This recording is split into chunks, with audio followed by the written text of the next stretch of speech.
homemade spaghetti sauce with meatballs over bow tie pasta. Someone touch my spaghetti. I don't like spaghetti. I think I've seen too many war movies. I'm sorry, meatballs. It's almost always too sweet for me. No. You put fucking Heinz ketchup in your tomato sauce? What's happening? I feels like the amount of sugar that goes in spaghetti. The amount of sugar that's in like just tomato sauce is fucking insane. I'll have you know, I hand press my tomatoes. Okay, I can probably put take the tomato out, so now I just Put the Master Chief in the shirt. All right, is there anybody that is not in here? Anybody not in here at this time? Preloading it and getting in soon. Okay, Storm Sharp is on his way, ladies and gentlemen. I can't wait. Okay, I'm gonna go ahead I know and that get guy. started here very soon. Just one moment. Got the stream ready, and hopefully this one won't fuck up.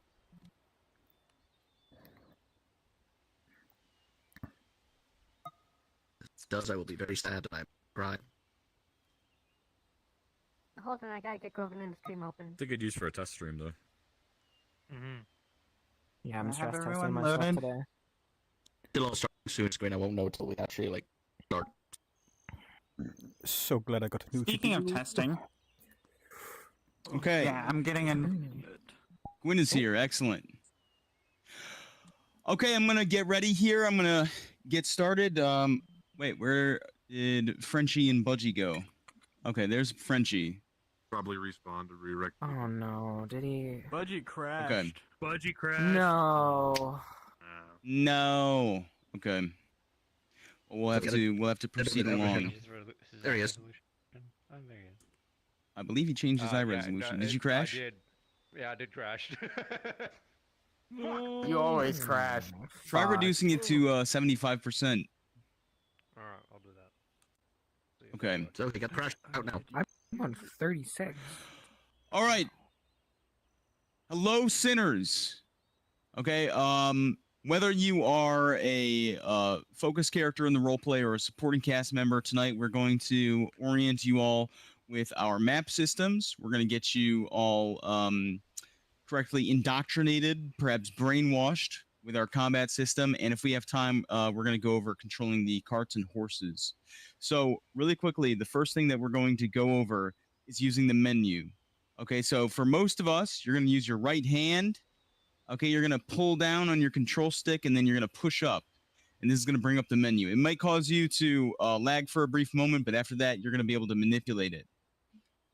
Okay, I'm just going to go over it in detail very briefly with you. Okay, if you go to options, you're going to notice that you're going to spawn with the GM role selected. All right, when you are in map, if you are our supporting cast, I want you to select facilitator.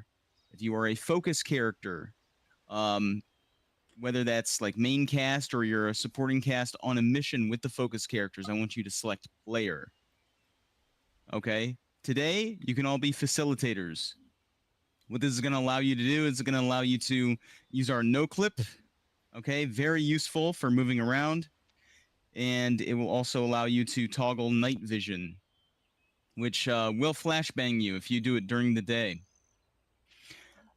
Every single time at the start of session, or as soon as you load into the map, you're going to want to go over the facilitator role, or move over to the facilitator role. It's going to stop you from getting DM pings and other sort of associated noise. Okay, so it's helpful for you at the end of the day. You don't really miss out on anything. Everybody at this point should be semi-familiar with our player list system, but it essentially allows you to teleport to a player. Okay, if you're on the facilitator, you shouldn't be able to summon anybody, so that shouldn't be a worry. Anytime that you're going to teleport to a player, you should assume that they're in character and make sure that your character model is invisible, or just make sure that you're invis when you spawn on them. Okay, in any context. The final thing that we're going to go over is going to be the prop system. Now, I don't want you all to demonstrate this yourselves. but I will demonstrate for you. So, when I want to spawn a prop, let's say it's the great sword. Okay, it'll spawn this item in front of me. I can wield it and so on. Now, at the end of a scene, let's say I was an NPC wielding a great sword and I want to delete it. What I'm going to do is I'm going to place it near the delete button. I'm going to make sure it intersects. And then I'm going to click the delete button, and then that will despawn it. Okay, that saves on everybody's networking, overhead, and your frames. Okay? And then once you want to despawn your menu, you use the exact same mechanism to spawn it. You go down on your control stick and then back up. All right. Does anybody have any questions about that at this time?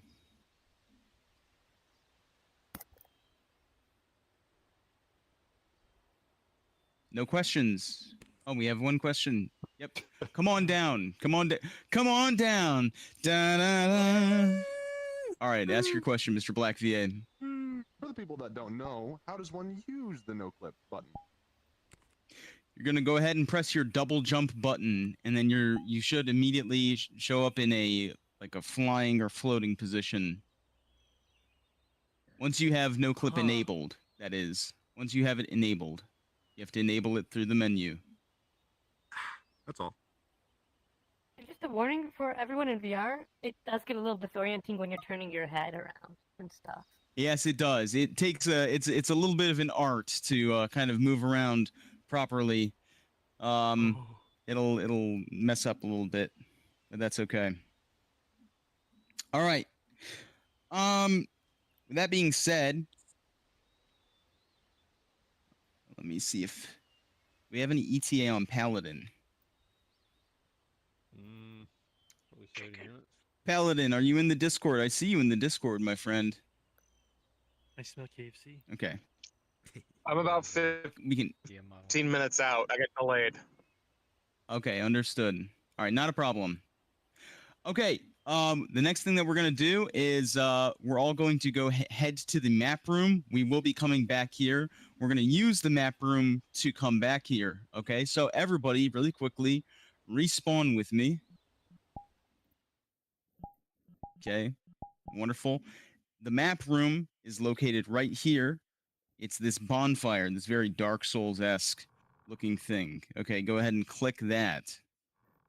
The other teleport with the spinning black crystal is our NPC room, our supporting cast room. Okay, here you can teleport to all the different areas of the map. When a DM says go to this place, you'll come to the map room and you'll teleport to the map location. Or if a DM is already in place, you can use the menu to teleport to them like we just went over. Okay, there are two places that you can be in character if there's downtime or you aren't part of any modules. That's going to be over here. This is going to be the Abbey of St. Bastiano. Okay, don't teleport there. And then there's also going to be Lior. Yes, the town of Lior. Okay, this is where you can play your townie, your town character. We are not going to need every single supporting cast member or main cast member for every single scenario, but do not worry, there will always be things to do that have permanence and importance, whether it's picking blue flowers and red thorns that only bloom during the day, or hunting game, sparring with each other, having conversations you need to have, or going to town, etc. But we're going to head back to the castle now that we've gone over the map room. Okay, click the castle and head back up into the stands. All right, excellent, excellent. You're all doing great.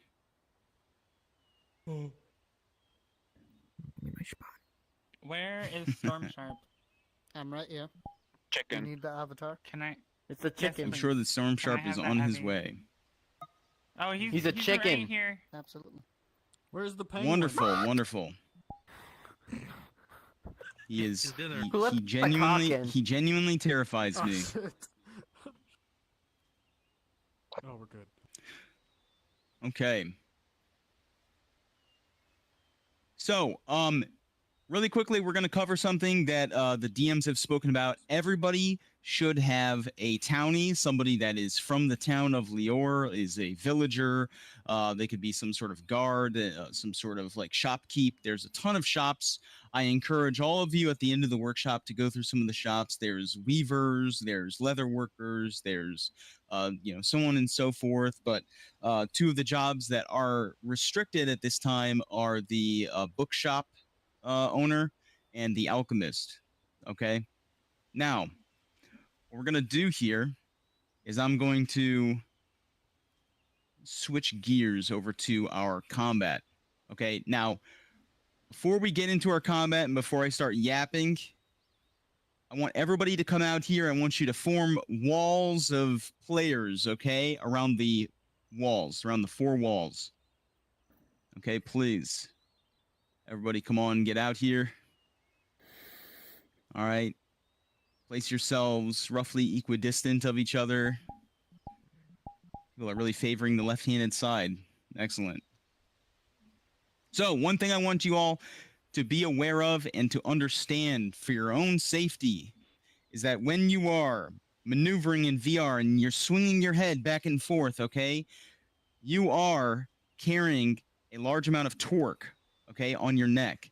So what I want all of you to do is at this time, we're going to do some warm-ups, okay? And Frenchie is going to lead us in those warm-ups. We're going to roll our shoulders. We're going to touch our toes, etc. Frenchie, come on in the center. You know, ideally. Hey, let me talk in Discord. No, I don't. Please do. That's my favorite shadow demon. Hello, everyone. So ideally, you do this before you get into VR. I'll be honest, because these are no less difficult with a brick on your head or trackers everywhere else. But yeah, you should always stretch before doing this stuff. This will become strenuous otherwise, and you will pull something or hit something. So what we're going to start first with, God, I really don't want to have you roll your necks while you have this, but that is a good stretch to start with. We could have them roll. We could take your headset off if you can. Is there? I mean, we could do that. Hold it. Roll your necks just to make sure you've got a little bit of motion in there. And while you're doing that, I want you to stretch out your arms. So we'll start with stretch your right arm all the way out, and with your left arm grab onto your sort of elbow, just to get some good stretches. Extending your arms out, your shoulders, rolling your shoulders.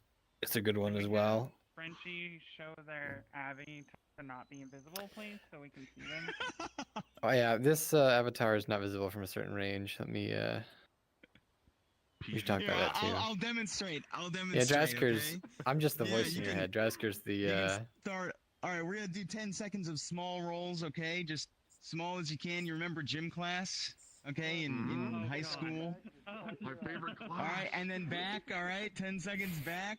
1. I hate your chest any moment now. There you go. We do not have This avatar. There we go. All right, and now the big rolls. Oh yeah, the big rolls. Bones going.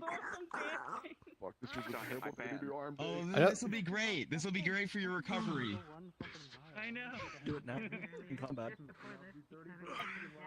Door, support you. Guys coming at you, just be like, hold up, I gotta stretch first. Go ahead and see if you can stretch to the ground. Touch your toes if you can. If not, just until it's extended. My arms are too short, but I'm touching my toes. I promise. I believe you. I know that Touch my toes. Another good one, especially for your legs and back, is if you sit on the ground, extend your left or right leg, and then bring your other one in, your foot as close as you can, fold it to your body, and just lean in and grab your foot, and just hold that for a little while. It'll stretch out your tendons in the back of your leg quite a bit, which is good. What fucking muscles are in the leg? Is that the glutes? No, that's the fucking ass, ain't it? It's cords, man. My trackers can't be seen. I love it. Oh, there we go. Gotta sit sideways in my room. And then swap your legs after a little bit. The only way I can touch my temples. The main purpose of this is to warm up your bodies for the very anatomically violent practice that we're about to do.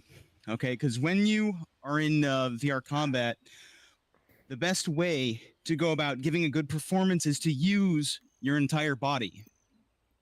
For Yes, those of especially you with all this falling down that you'll do when you die Yeah. and the standing back up, it can put a lot of strain on you. Which, by the way, Absolutely. we don't recommend throwing yourselves around too hard.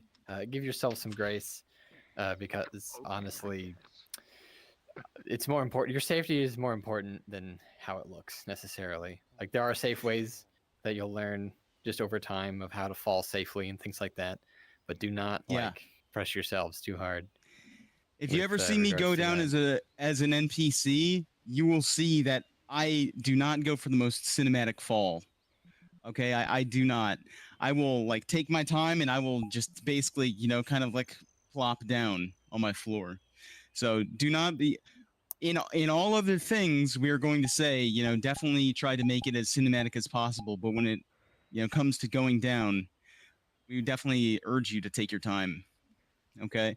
Now, if you are like Storm Sharp, can you come in the center here if you're available? I see him in the corner over there. Now, if you're like Storm Sharp and you have a crash pad, okay, and you can throw yourself around your room and just boom, that's a little bit of a difference. Okay, you might see a little bit of that tonight. Okay. I do not have enough room to be moving side to side much. Let's do that.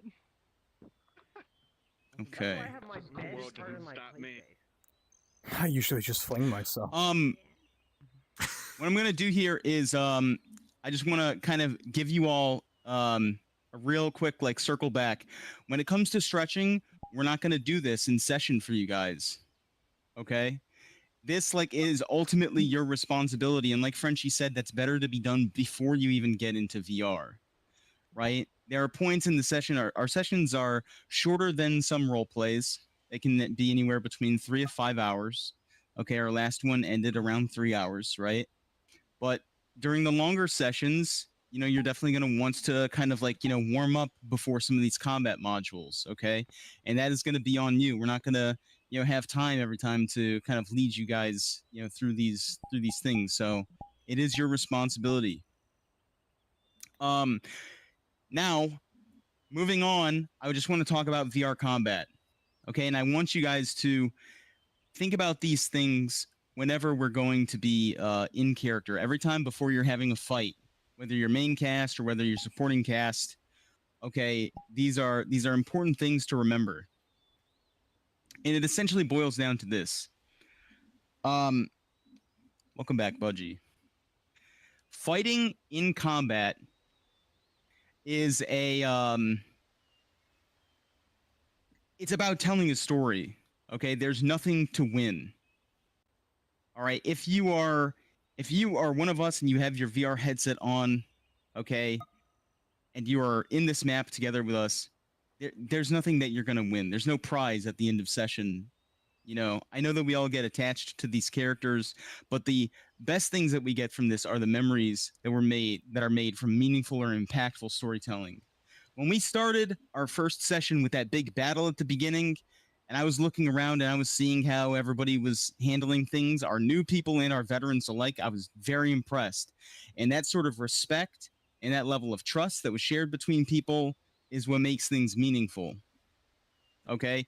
But if you are just trying to get winning out of it, all right, if you're just trying to approach things from, a sort of selfish point of view, these fights and that culture is going to devolve. So the outcome of these fights is governed generally by, a group of rules that involves the training level of your combatants, whether that's your Vectori or your NPC. It's gonna be based on your weapons. Lupio has like his big axe and the sword sidearm, right? And the armor of the combatants. somebody that's going to be in full armor like Vectus is going to have a much easier time against, you know, a sort of cloth-wearing peasant.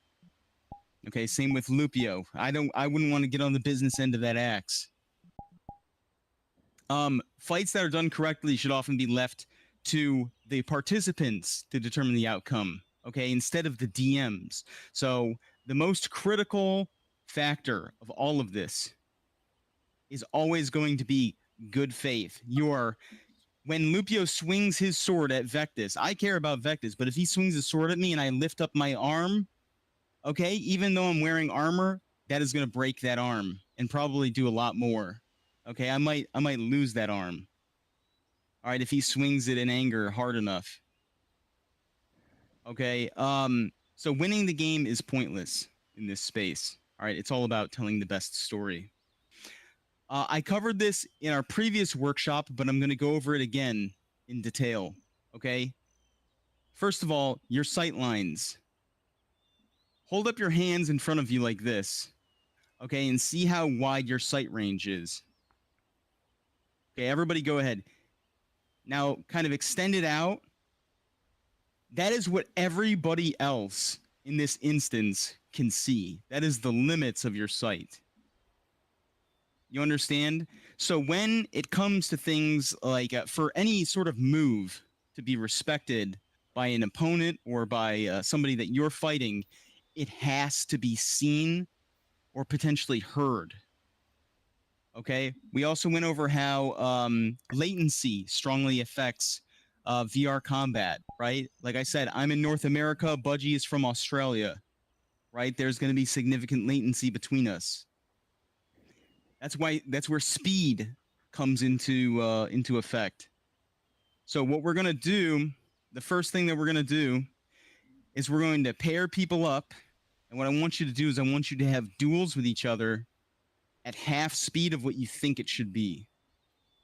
Okay, so really quickly here, Tigermus and Cam, you two are paired up. Okay, you guys are gonna have a fight. Zaylee, Mr. Black, you are gonna be paired up. Pair up with the people next to each other: Lillian and Amatsu, Fyunky and Darkyboo, Naval and Urif, Cyber and Cactus, Umbra and Legion, Umbra Legion and Gwyn, Misfire and Toaster Bishop, Pardu Steel and Ashley, Storm Sharp and Zhang, Jolly Wally and Hoplite, and then Crovenin, you will pair up with Gordius. Okay, and what Budgie and I are going to do is we're going to walk around and we're going to see, okay? So everybody kind of come in the center. Here, Budgie, walk with me over here. I'll make this easy. Everyone line up in the center, sort of across from your duo, but with enough space. And then we might do 2 lines because there's a decent amount of you. I'll go across. I think it's a good idea. I think it's a good idea for this. I mean, yeah, line up across from your opponent with a little bit of space in between. Do you need a partner? Yeah, you don't think you have an opponent. This looks fine. This looks fine. Hell yeah. Riding a bike. Maybe a bit. I feel like I'm doing Okay, this is a little crowded, but that's not a terrible thing because some of these, a lot of these fights will be pretty crowded. You have no partner? We will set you up with someone. Here, I'll fight you, actually. Because I have a lamp right here. Here, you are a short character, so I'm you're within my play space. So, yeah. I can full body everything now. Well, bro. I have enough damage with this guy. That's good. I just need to make sure I'm not going to whack my drawer again. Okay, is everybody ready? I can't come before I... On 3, 1, With a dare. 2, remember, half speed. 3, go.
Fucking face.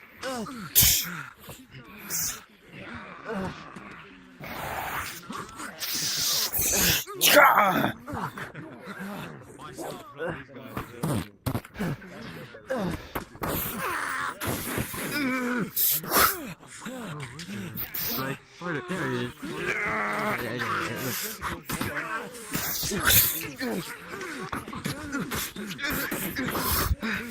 All right, begin finishing your fights. Establish a victor. Tell a good story.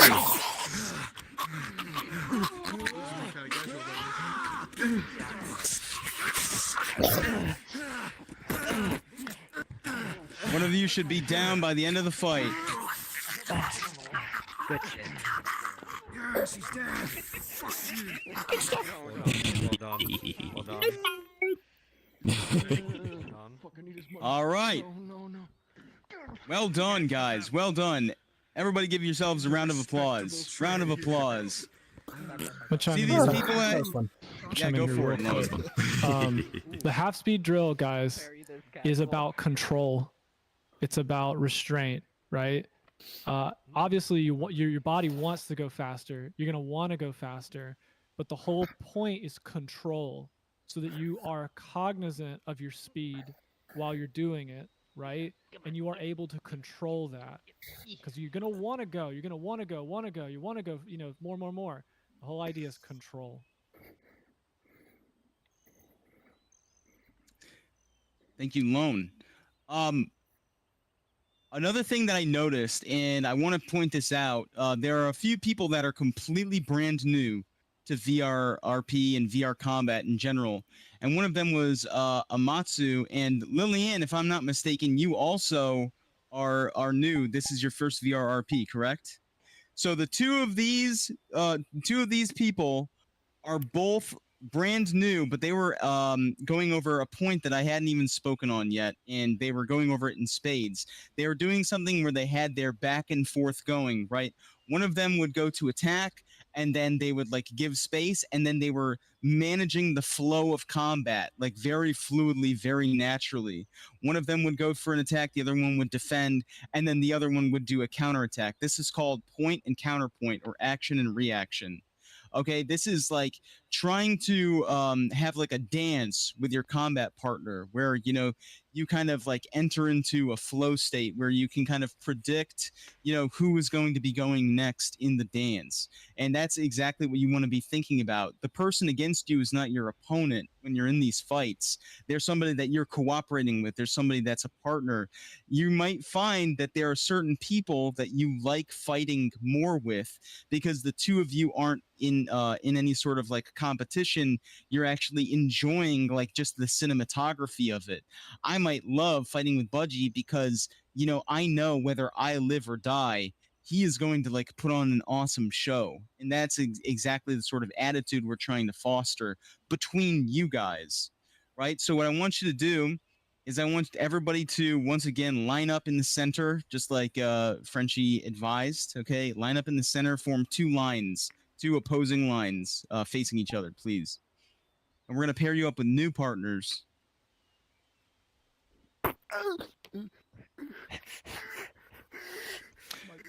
Just to add on to the point and counterpoint while you guys are lining up, there is certain creativity that goes into each one of these fights, each one of these dances. And that is, I saw a really good example with, I believe it was Hoplite, and you were fighting Jolly Wally. Is that correct? Yes, correct. Yeah. The two of you had like a lock at one point, right? I think I also saw that with Urif and Naval. That sort of creativity where you guys are, kind of like engaging in like more than just like slash and then like block, but you guys are like, creating these sort of like dynamic encounters with each other is exactly what we're looking for. Sometimes you can incorporate, like right now we're in the middle of a sand pit, but if we're in town, you know, maybe like throw like a theater of the mind prop at them, you know, like you know, maybe they get hit by a cup, you know, use your environment to your advantage. Somebody could like kick up sand, right? Or you can take them to the ground, as long as the two of you are going down to the ground, you know, like safely, right? That's the sort of things that we're looking for. Make it like fun, make it fun for both of you, make it cinematic, like have a good time with it. Okay, so you guys went ahead and you just did some half-speed drills to try and understand the control and understand the speed and latency and so on and so forth. So now what I'm going to do is I'm going to pair you up, and I want you to do full-speed drills, and I want you guys to focus on the sort of point and counterpoint, the action and reaction, and try to add some creativity into it. Okay? That's what we're going to focus on next. So I'm going to pair you all up. Ashley and Mutt, you are pair number 1. Okay, Gwyn and Zhang, Gordius and Crovenin, Umbra and Cybernetic, Misfire and Jolly Wally, Cactus and Hoplite, Toaster Bishop and Tiger Moose. My chaperone settings. Sure.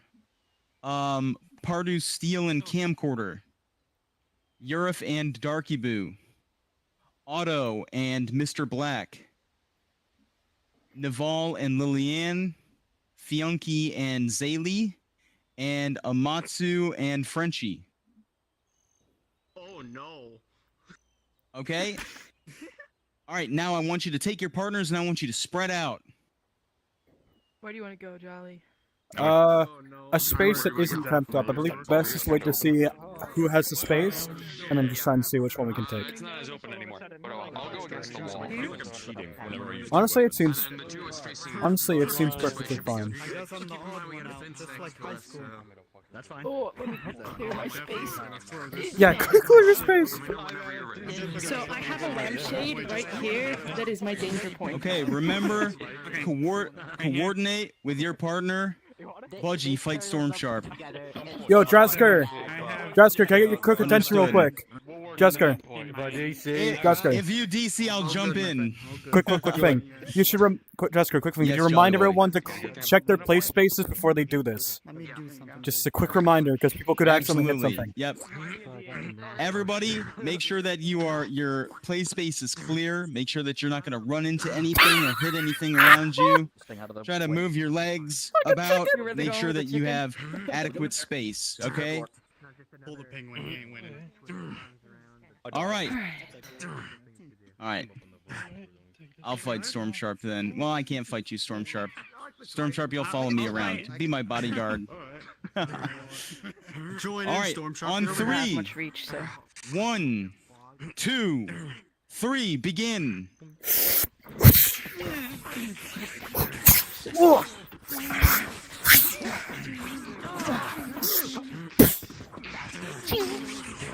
Great block, Zaylee. Great block.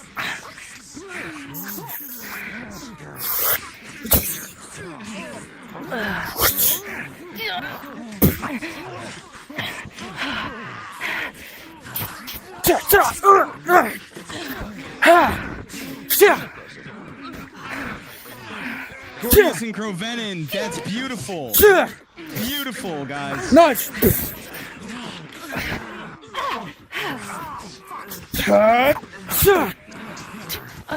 Wait, did you pull that Umbra, me? well done. Well done, Umbra. Yeah, I threw it at you.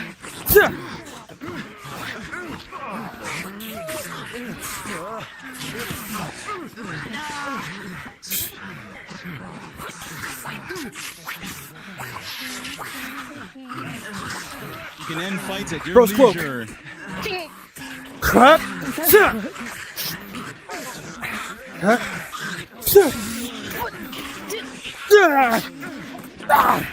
Urif and Dargiboo are going fist to fist.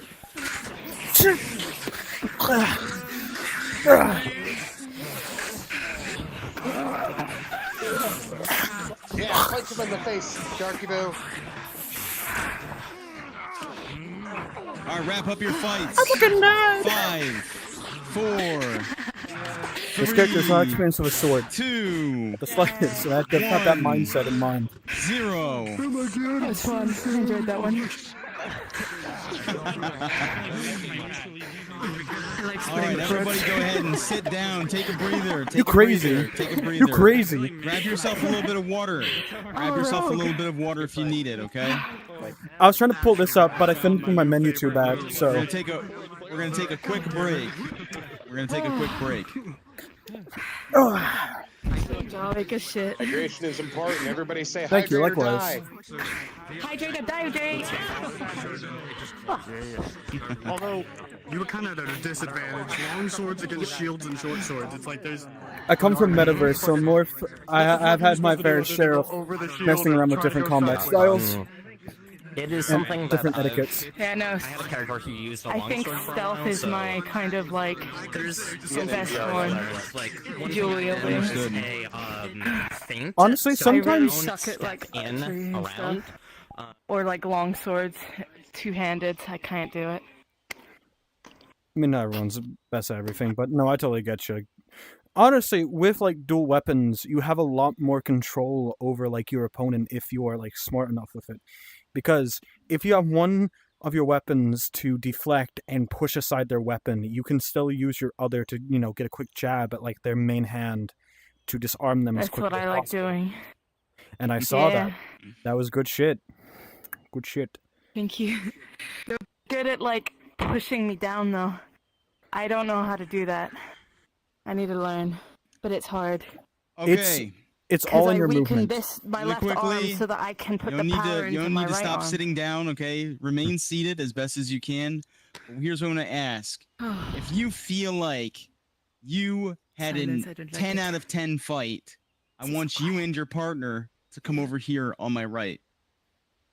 If What you do had you a think? 10 out of 10 fight, come over here. I didn't hear what he said. Did he say something? He said, if you and your partner had a 10 out of 10 fight, come to my side. Oh, for sure. I liked it. It was pretty big. Pretty big. Get back in there! No. But no, yeah, with like bigger weapons or something like Okay. this size. Oh, So that sort of, if you guys are having that positive of an experience, that is exactly what we're looking for. We want to have that sort of dynamic between partners, okay, every time. And you're not going to have it every single time.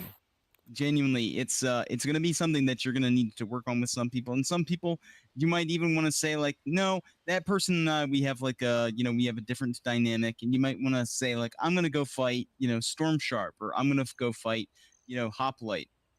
Right? So it's going to differ between people, mileage may vary, but the important thing is that every single time you approach it with the mindset of, I'm not trying to win this, I'm trying to tell a good story. I'm going to give that person a chance to act, I'll react, and then I'll act, and so on. You establish that flow, you establish that dynamic, being aware of your sight, being aware of your sound. I'm going to go over sight and sound one more time very briefly. If one of my DMs can go ahead and come out here. Frenchie, excellent.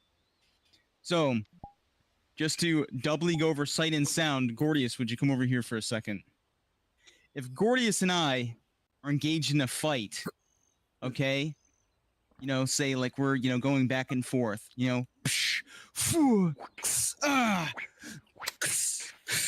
okay, Frenchie is somebody else that wants to join in the fight, but he's directly behind me. Okay, number one rule of joining in when you're behind somebody: no lethal attacks from behind.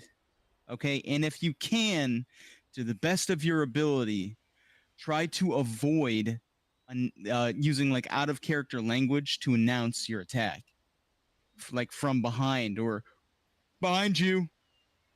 If you can, to the best of your ability, try to either announce your entrance into the fight with steps. So you might go, or you might roar, go, "Argh!" And then you can kind of slow down. And you can slow down a significant amount in combat, okay, if you're kind of, trying to threaten somebody. There are a lot of like, sort of video game NPC like idle stances that you can do. a really good way I think about this personally is I've watched a lot of kung fu movies, right? And in a lot of kung fu movies, you might see like, the protagonist kind of surrounded by like 50 guys. Well, they're not all like, slashing him or, like fighting him all at the same time, right? They're kind of like taking their turns. They kind of like run in one at a time, hi-ya! And then, he'll like subdue them and so on. So that's one way I like to think about it. But we're going to give a quick demonstration of how one should handle that situation. So I'm going to go ahead and start fighting Gordius. Frenchie will announce his entrance into the fight, and he will show you guys exactly how you're supposed to do that. So, come on then.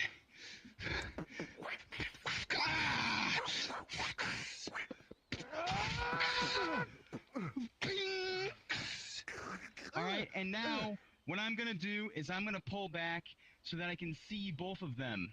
Okay. Well, Frenchie's gonna try to move, I guess, out of my view. But yeah, we're gonna circle each other. We're gonna circle each other, and now you see. Good old Mexican standoff. They're both remaining in my view, in my field of vision, as they're fighting me. Right? Part of your responsibility, whether you're main cast or supporting cast, when you're teaming up on somebody, it doesn't matter what role you have in the role play.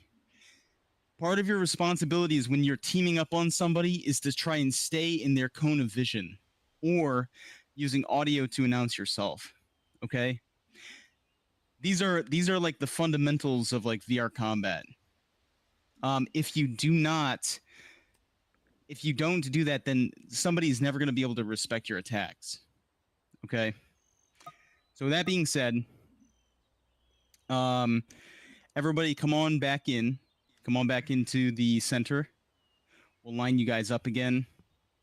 Form two lines. Quick note before we move on from the go for it. Range thing. So the from behind, like obviously, if someone's screaming behind you, you're not necessarily going to register that means that they're attacking you. There could just be someone screaming somewhere, and you're so focused on the guy in front of you that you're not going to realize.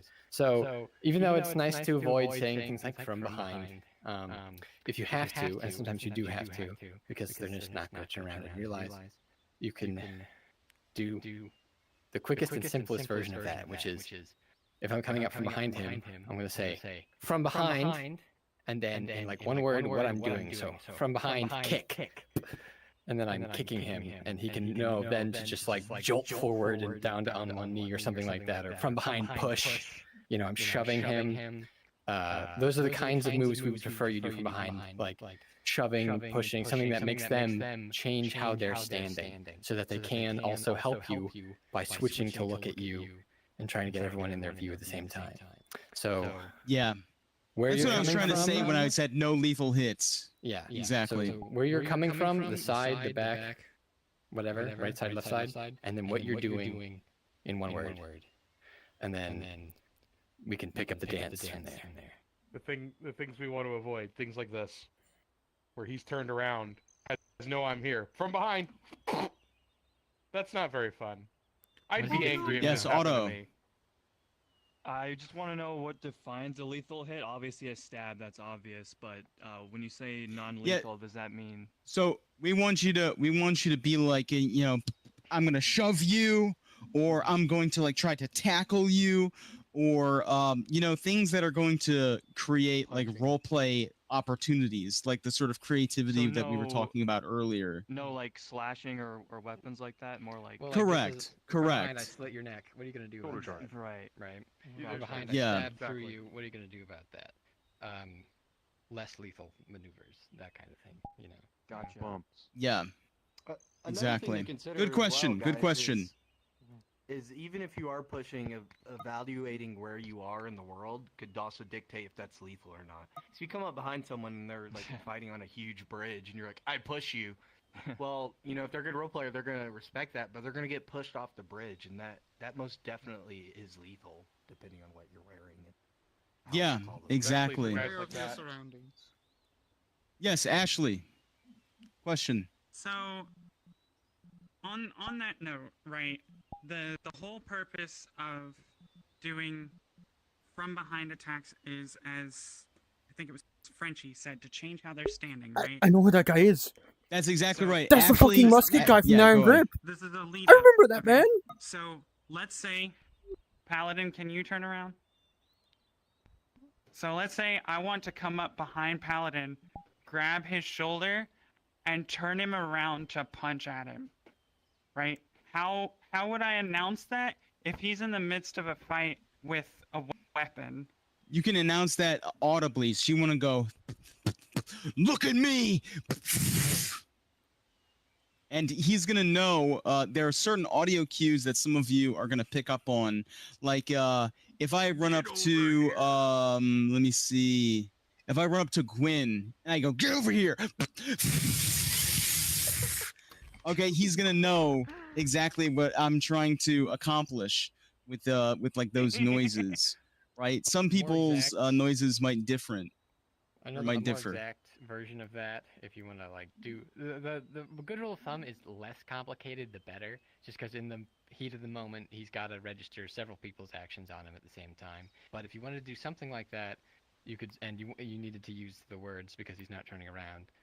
From behind, left shoulder, and then what he's probably going to do is turn around to his left shoulder, and then he can see what you're doing. So yeah, location information is the most important thing to get out when you're doing that backwards announcement. Absolutely. Good point, Frenchie. Though sometimes less is more. Less is more. So the less complicated that you can make it, the absolute better. You have a question, Mike? I know I said I had a 10 out of 10 fight earlier, but now I'm not. I do confident remember anymore. at one point I was seeing your. Do you think it was a 10 out of 10 fight? Did you feel good afterwards? Did you feel like it was a good outcome? Like destroying literally a big sound that he's pushing the then guy. it doesn't matter. Bashing him, man. If you and your opponent felt like that was a good that's fight, a good and you first guys thing, came to and an if they outcome don't you both react, agreed then on, you move on to absolutely. from behind, the context speaking, which will help. Most of the time we can get away with the sounds though, especially if it's someone who's familiar with people doing this. With those keys. I already really like the practice. I hope more. nobody fucking hurts themselves if I ever do that. That's what today's for. Okay, I'm going to go over something additionally really quickly. I'm going to go over how you can use your play space versus using your joystick. Storm Sharp, come out here. Important.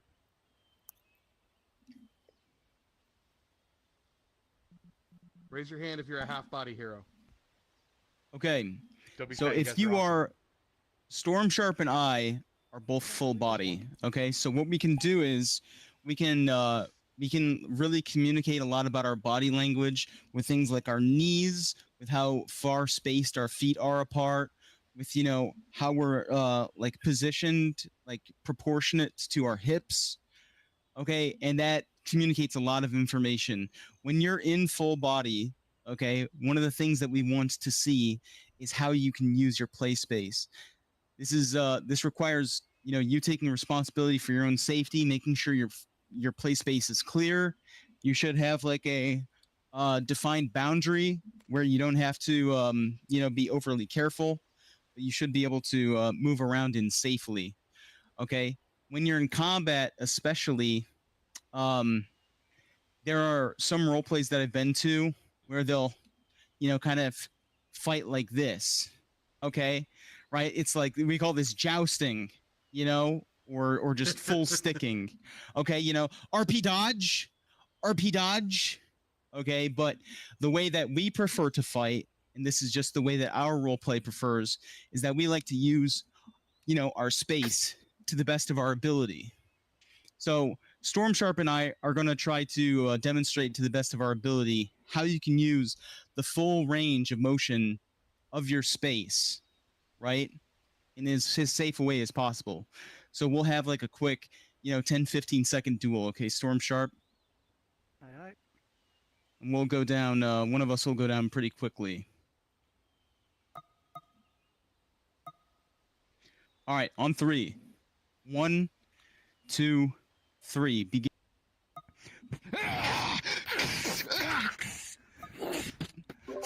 Notice, guys, how they go in and then they back up in their play space. It's only about a step in, guys, that they're taking, but they're not touching their stick at all when they're doing it either.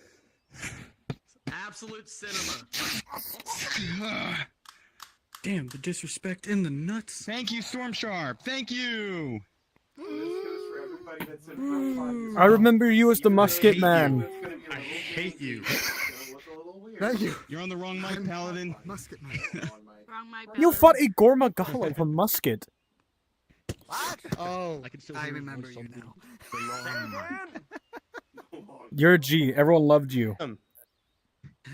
Now that I'm on the right mic, look, even for people who are in half body, your movement's gonna look a little weird. It's gonna look a little janky. But as somebody who did most of FT Season 3 in half body, and Drasker could attest to this, he was my DM for a while, even in half body, using your play space to move around is very important. It's very helpful. Looks a little weird. But as Darkybu will show, now granted, Darkybu's got standable. She does it too. She uses her play space. Lily, you're in half body, right? Or are you in full body? Just right now, but I do have full body for when we actually go into the RP. Okay. Can I use you as an example? Okay, come over here. So Lily's currently in half body, okay? And she's gonna try to spar with me. We're gonna do a quick little fight. Lily, just use your play space, move around, okay? So even though I'm moving to hit her, even with half body, as weird as it looks a little janky. It looks a whole lot better than if she were to use her stick to move around. So, thanks, Lily. What and knows, they call me Twinkle Toad. If you don't have a lot of play space, there are ways you can do your stick in order to look okay. It's not going to look great, but in those situations, if I can get a volunteer here. I have a very small play space. Sure. Ashley, you've got it. Or, small play space? Perfect. Dude, you want to know how small my play space is? Check this shit. I'm gonna try something. I'm touching both my walls. Yep. Excellent. I'm so sorry. This is my desk. This is my room. My house is made like this. I'll just take Ashley for now, because it kind of demonstrate. I think. Right. So, I think. Oh, I'm stuck here, right? Let's say I'm in a play space like you. I don't have a whole lot of movement I can do. So Ashley, we're gonna fight, and I'm gonna do this to sidestep. Very small movements. Very small. You go slow, because just like swinging a weapon, we need to telegraph. If I'm just doing this back and forth, you're gonna hit me. How are you gonna know where I am? You have no idea. So very, very slow movements, right? So I've got to step over here, but I've got enough play space. But if I don't have enough play space, it's very slow, very short movements. Nothing more than you would normally be able to do by doing this. Can I say something as well? Breaking your foot? Go for it. So, if you're not already familiar with PlaySpace Mover, I would highly recommend, as small PlaySpace users, you get it, because you can put it on one or both hands. I only have it on one, but not only can you move with your hands, which is a lot easier to see, but there's also a setting where if for whatever reason it becomes relevant, you can just fly away. I use that a lot. I use that a lot for exaggerated knockbacks. Okay, we're gonna go for ranged combat, Paladin. Okay. Excellent. I'm gonna be your target. Shoot me. Okay. French, you want to cover ranged combat? I'll be a target too. Fuck it. I want to get shot. Gordius, you want to do ranged combat? Yeah, I can do ranged combat real quick. So we're probably gonna run a quick little scenario right here in this little fighting pit. But another thing to consider, guys, is we do have ranged weapons on the map, right? So, and some characters will be using ranged weapons. Now, range is hard, all right? It is one of the hardest things to convey in VR chat as a whole. It's difficult for a multitude of reasons. Obviously, our eyes can only see, this much in front of us. Who knows, there could be an archer on top of that castle, and all of you right now cannot see them, and definitely can't see this arrow fly towards you at all, right? That being said, though, if you see someone with a crossbow or a bow, there is no harm in taking a shot, especially if you're one of our supporting cast and one of our main casts have a bow or a crossbow. Guys, the best thing is that you have a million lives. You know, you can die and come back. They can't, right? So consider that when you're fighting against, you know, a main cast person that is using a bow. And even supporting cast on certain missions as well, when you guys get sent out, like anyone that is helping us facilitate as monsters or as people, just take the hit. It doesn't even hurt. Even if it looks like it's close to you, just take it. You know, if it's by your foot, you're shot in the leg. You know what I'm saying? Or, you know, if it's by your other foot, you're shot in the leg. And it's not going to hurt to convey it, and it feels a lot better. The problem is, though, is seeing it. Seeing it is the biggest problem. Now, as of right now, Paladin is our test dummy. He obviously sees that there are 2 archers in front of him, right? So if he starts running towards us and we have our bows ready and we just unload these arrows into him, you know, he'll take those hits and then he'll fall down and take that and die, right? So for this instance, I'm going to get 5 of you, 5 willing people that want to do it. If you want to use a crossbow and or a bow, get against that wall over there. Everyone who wants to use anything else, get over here behind me.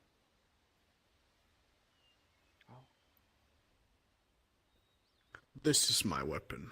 Is it just us? My crossbow. Oh my god. Oh, okay, never We mind. came over Okay. here, we looked at each other like, are we just gonna die?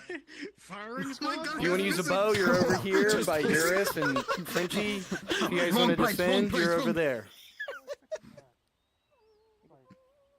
DMs, we're gonna do Well, I our know what's best happening to us today. try and I got direct you. range fire as best we can. A common practice that I've Dude, seen I'll do it. in FT, which is where I got my Hold on, I experience got with this, you. is a DM will walk up No, to no, an no, NPC drop the who's, shield. Your who's body. aiming at or who's aiming a ranged weapon, and I'll say, "Okay, Mr. got Block, it. who are you shooting at?" So, Oh, that's...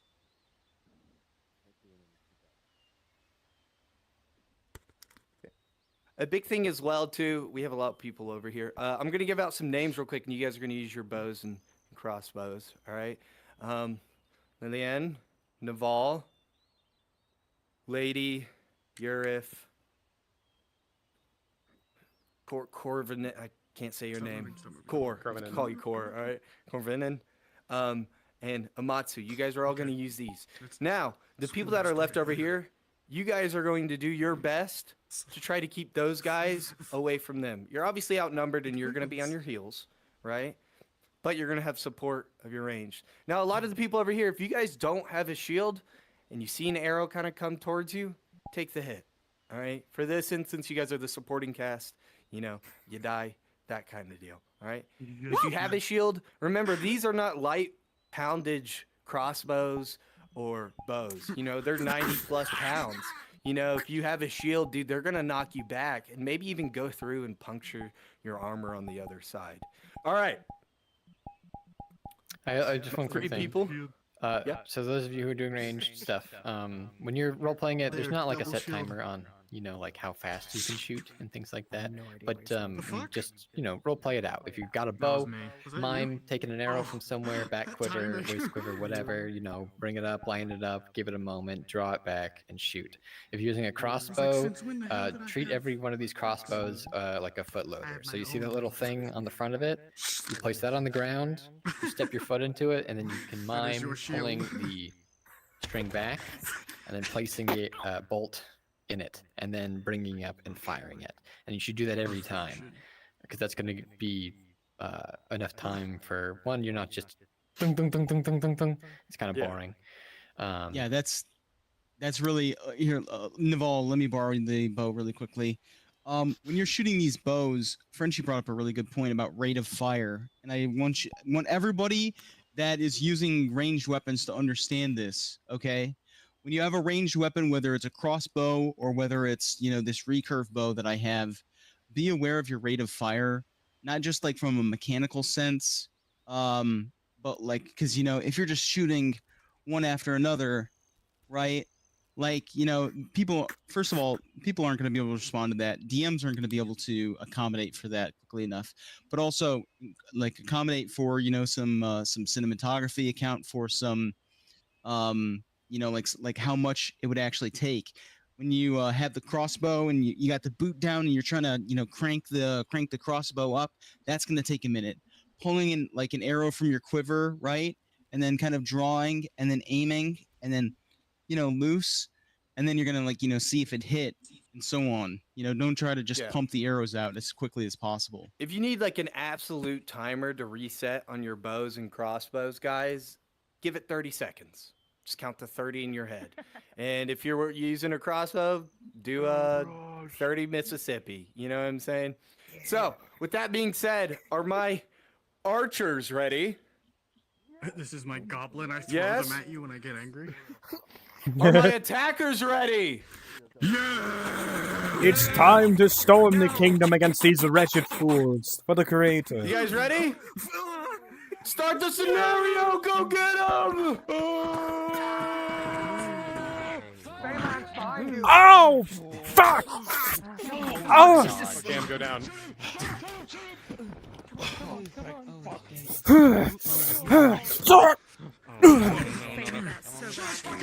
Oh shit. Jolly's down. Mutt, really good job using cover behind Tiger Moose. Really good.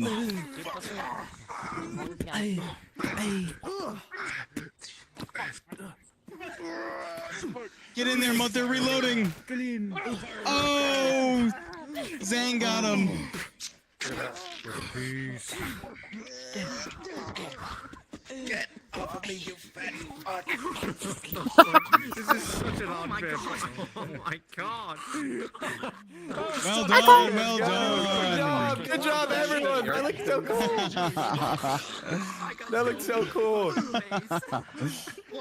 On a Love that. Time to figure out who got hit. Because it's time to roll for who got hit, to roll for shooting, all that good stuff. We're not gonna roll a lot, but we'll roll off and on. Very good, very good. Good job, guys. Good job, guys. That being said, though, not every battle, guys, not every battle is going to be as formatted as this, right? There might be an archer on one corner, there might be archer on another corner, there might be archers all around you, right? So keeping your head on a swivel, especially in battle, is going to be really, really good for you and everyone else to help convey. This is a you know, bucket. every now and then, look to your left and right just to see. Does anyone have any questions about range combat? Keep your head on a Anyone swivel. at all? There's more. Anyone have any questions? I can't Yes. see. So for range combat, do we need to use the weapons on the map or are avatar weapons? No, okay? absolutely. You can, if your avatar is within the range of the medium or the standards that we've set, and you have a bow that you can use, by all means, you guys can totally use that. Those bows are there simply so This is a whoever bucket. doesn't have a weapon on their model, they can use them. Any more questions about range combat before we go on? Does everyone understand how it works? Yeah, what's up, Stormshark? What is usually the time set for a sling, may I ask? So That is an slings can important vary, question. right? It depends on Very important question. how big the sling is, right? But again, I'd give it 30 seconds. 30 seconds is a good time where after you whip this sling and a rock flies out, you got to grab the end of the string, pull it back in between your fingers, and grab a stone from somewhere around you that will fit inside your pocket. Yeah, realistically, if you're a student of history, you would know that slings are probably one of the fastest fire rate weapons of the ancient world. They were absolutely cracked for, you know, I think thousands of years, like several millennia. They were still the use most Middle Ages. efficient tool on the battlefield. But even still, when we're thinking about, you know, role play, we need to, you know, limit ourselves to not just like the historical context, but to the exactly controlling the fire rate in that case. So like Gordius gave an absolutely perfect example. You know, scanning for stones, loading it in the sling. You know, you're not going to be the most seasoned Phoenician sling master who can, you know, fire out like, you know, 10 stones in a minute. So, okay. Any more questions? Did you have a question, Tiger? Yeah. Yeah. It's more like a little observation. This is their entire It's really dynamic, hard to just actually tell when punch in the people are stomach, firing just- when I got my shield up. So it's their way. Yeah, absolutely. That is a wonderful Anybody else question. does it, For all my instant people that boom, have but she shields, does it. right? Ariana. A good way to look at this real quick. Hey, listen up. The people with shields, all right? A good way to look at it, right? Because you're hiding behind your shield, right? So let's say me and him are next to each other, and these bunch of archers are shooting at us. We can assume that there's multiple archers over there, and we can assume that they're probably trying to shoot us and people behind us, right? So what we're going to do is that we're going to mime that our shield is getting hit with either an arrow or multiple arrows, right? A great instance of this is, they're firing at us, and we recoil, and we're... it's multiple arrows slamming into us at once. It's a great way to do it. Another way you don't necessarily have to hide behind your shield 100% of the time, because 100% of the time there's not going to be arrows coming towards you. So every now and then, you can peek out from the side, or, through whatever hole you might have in it, or even just dip your head over the top so you can see where people are going, right? That being said, again, miming, if you have a shield, that when you get shot, you are sent back, Steve. That's a lot of force. Maybe even it goes through your shield and hits you, right? Also give it a some reminder- spice, give it some variety. A reminder that if you've got a shield and there's archers volleying at you, when they fire at you, you're not moving. You're down. You're making as small a target as possible. You're down. Your shield's up because you can't move through that. That's walking through a rain of pointy objects that are going almost the speed of sound. And as Gordius said, there's a chance that maybe one of these, because these aren't small hunting bows. These are 90, 100-pound bows. It might go through, even though your shield is made of iron or even wood. It might go through. You might take an injury, or it may happen even though you got down right into your foot, and now you're really crippled. Yeah, that's what I did in the little scenario. Any questions more on range combat? Anyone at all? No question's a dumb question. Nope. Cool. Perfect. All my people with bows over there, if you guys could, for this instance, just pull up your menu. I'm sure we've already explained it to you. I wasn't here for it. I hope we have. And delete the bows and props for us if you could. Drasker, I think that moves on to our next planned instruction. Okay, Frenchie, please step forward. Everybody go back into the stands, please. Oh, whoa. Okay. Thank you very much, everybody. Once you're back in the stands, if you could just listen up, Frenchie's going to be going over some important stuff. This is going to be especially important to our supporting cast. Let's get close so everyone can see. A big fucker. Hi, everybody. So, hi. You're not always going to be fighting people in armor with swords and shields and bows and arrows. Sometimes it's going to be that fucking thing. It's going to be a werewolf or a goblin or a fae or some other weird thing. Now, the rules of combat largely stay the same for creatures on the person side, right? Like on our side, we're still reacting in much the same way. We've got our armor that we can rely on. We've got our swords. The way that you fight monsters will change depending on like what it is. We can't go into every single one, but we'll go over the werewolf that we have here for now. But as like your character or as a human in armor and sword, generally speaking, when you're fighting a monster, you're going to behave a little bit differently. Monsters are terrifying things in this world. Not only are they physically just abnormal, strong, overpowering, it's unsettling to even be near these things. So when you're fighting them, try to incorporate that into how you're moving and how you're behaving. Maybe you'll wait more for the monster to come at you and you'll be more defensive rather than offensive because you don't know what it's going to do. Another big thing is in typical sword fighting, you go from a guard and you transition with a swipe to another guard and you hold. I'm not going to get into the technical aspects of that too much because we'd spend too long. But you probably aren't going to, hold yourself in a guard against this monster waiting for him to, I don't know, strike your sword. That's probably not going to happen. He's going to just start mauling at me. And notice also his movements. We'll get into that. I'll get into like the body positioning when you're playing a monster. But again, from this side, I'm a guy with a sword. It's largely going to be reacting to whatever he's doing and then trying to respond in kind with swipes, with like large overarching moves so that the other person can see. And maybe with, even when he's not attacking, maybe some defensive strikes, just creating space, right? Keeping that open. Now, from the monster side of things, that's where it gets a little bit more interesting. So obviously, Draskar, when he's in these monsters, he's assuming a stance, right? He's not just standing there like this. He's sort of crouched down. He's got really big arms, really big legs, and that gives a lot to the conveyance of these things and making them seem more real. Because if you're just standing straight up and just sort of swiping at people, it doesn't look good and it doesn't feel good to watch or to do, really. So when you're playing these monsters, try and adopt something that feels like a natural stance. He's got really big gangly legs. He's crouched down. He's got these giant arms, so he can make like big swipes and stay at the edge of someone's effective range. These are just really basic things to keep in mind when you're playing a creature. Try and behave like a creature and not just like a person. It adds so much. It's such a simple thing, and it might seem obvious, but the amount of times I've seen people sort of not really go with it, we can tell. And I'm sure you want it to look as good as we do.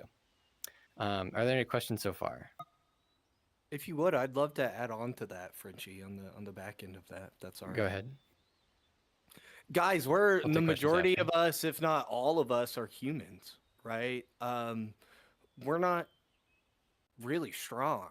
We might have our brains coming with us. We might be the smart, or you might not be the smartest in the whole wide world. This thing is way bigger than we are, and definitely bigger than some of you guys, right? This thing is a beast. It has no care or no idea of self-preservation, right? And that varies from monster to monster, of course. But dude, if this thing hits you across the chest, you're getting sent on your ass. That feels like a cannonball that just bitch slapped you. You know what I'm saying? Like, this thing is huge. Like, huge. Like, if it hits me, like, if Draskar gives me a big swipe across my chest, I'm going to go with it and go down because... He's down. Right. Like, that... These things and these monsters in these worlds are not just there to look pretty and to give you a mediocre fight. These things have killed and will kill people. And they need to I'll go into this, too. With that. I'll go into this too. During our first episode, some of you got to see some human combat. You got to see some of our Vectori die during the opening battle. Some of you got to see or play as some of the fey creatures that exist, right? You also, if you were present during the Briars module or during the Exorcism module, you know that victory for the main cast in this roleplay is rare. And when serious threats arrive in the setting, such as a giant fucking possessed tree, or a girl is demon possessed, right? The end result of that is very scarcely going to be good.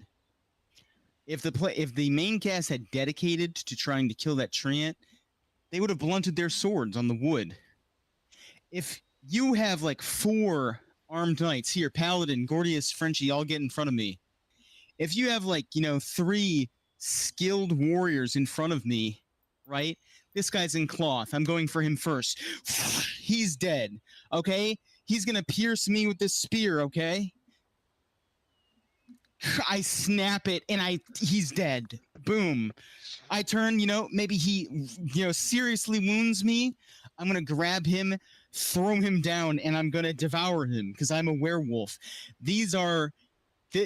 What this is not a normal creature. This is not something that is born in this world. This is a metaphysical manifestation of a curse. This is a monster in every sense of the word. And so it does not adhere to natural laws. Okay? It doesn't mean that it's invincible, but it does mean that it's something to be feared, and it's something that is not going to be easily killed. Right. And with that, I'll pass it back to Gordius and Frenchie.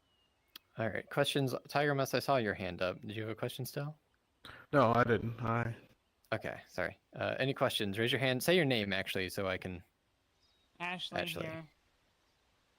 So, I was mentioning earlier the play space mover, how you can toggle it to kind of fly a little bit, like just little leaps. Let's say whoever's playing the monster has that capability, and they launch at a group of players. How would the monster telegraph that to the players, and how would the players be expected to react to that? I think I can answer. Yeah, if you want to answer it, Paladin, but I got an answer as well. So, when something major like that's going to happen, a DM is going to be present in providing narration. So let's say Alasia are talking to Freya. They're out in the middle of the woods, they're talking to Freya, and this fucking monster pounces at him through the woods, right? We can represent that visually the way you just brought up. But there's going to be a moment where it says, Alacio, you see at the last possible second, too late for you to react. Monster is now on top of you. From the woods, from the darkness, you had no idea where it came from, and now it's a fight for your life. We're going to provide that narration. That's not something that we're just gonna, you're walking along the road and all of a sudden you're gonna have a ton of werewolves pounce on you. That's where SDMs come into play. Go ahead, Gordius. I will also say as a backup to that, if there isn't a DM present and something like that happens, where like someone very clearly, some big monster does something really big, they jump at you, your first instinct should be to back away, to react as though they've done some big hit, they've hit the ground really hard. You should recoil from that and then reassess. That's usually a good, if you don't know what just happened to you, if something big just happened, anything, and you're not sure, take a step back, act like whatever it is, maybe it didn't like kill you, right? But it pushed you back and reassess what the hell's going on. And usually if a combat is happening, usually there will be a DM who is trying to convey alongside the supporting cast what is happening. But the best thing you can do in those scenarios is take a step back and try to get a bigger picture. It does actually bring me to something I really want to talk about that's very important to me. And some of you who are in other projects will understand this. I don't want to, if you're, let's say, you're playing Big Monster. There's two things I want to talk about. Big Monster. You're big. You telegraph just a little. Your movements aren't as quick. So, Raz swipes at me with his claw, right? I have time to get out of the way because he's telegraphing more, right? So, like you're bigger almost. I can now duck under that, make that cinematic, make that elastic. The other thing like what we said, speed is absolutely a factor when it comes to these sorts of fights. You want to, especially the larger that you are, the slower you want to go, because you are literally moving faster the larger that you are relative to people smaller than you. For Frenchie, right? Like for Drasker, I can look at him normally and tell he's gonna come claw me. But for Frenchie, if he's to my right here, yeah, he's in my peripherals. I can't see that unless I look up. If you're playing something big, you need to telegraph so people can look up and go, oh shit, I need to get out of the way.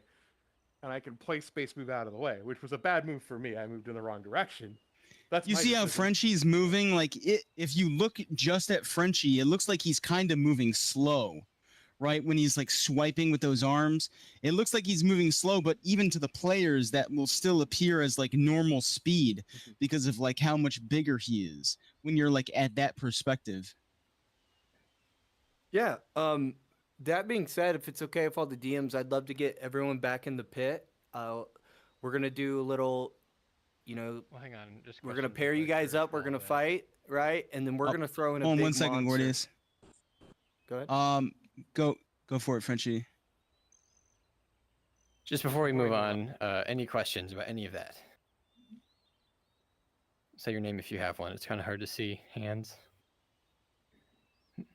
Nope. All good? Okay, then we can move on. Go ahead. Yeah.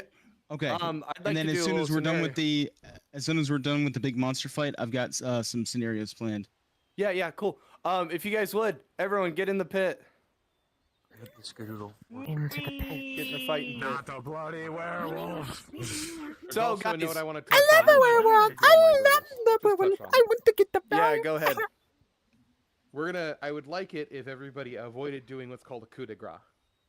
So if I critically injure Gordius in a sword fight and he goes down, he's critically injured. He's out of the fight. If I go, sucks to be you, flip my sword and impale him, or Frenchie and just kill his character outright, well, that sucks for him. He's now out, right? Now there may be some instances where that is scripted, and if it's your character that's gonna happen to, one, we'll make sure it's really fucking cool. Two, we're gonna talk to you about it. You're gonna know it's coming. It's not gonna be a surprise.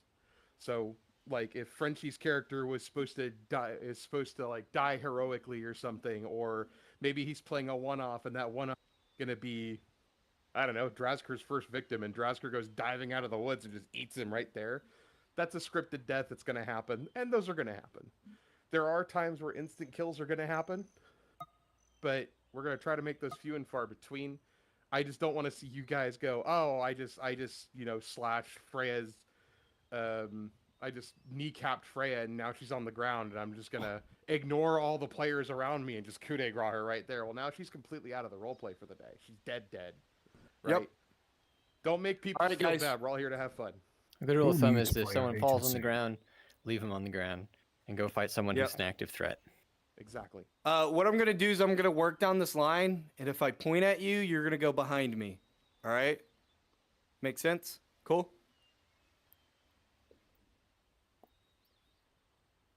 Get against the wall behind me.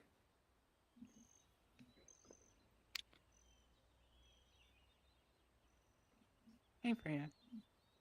You're pointed at.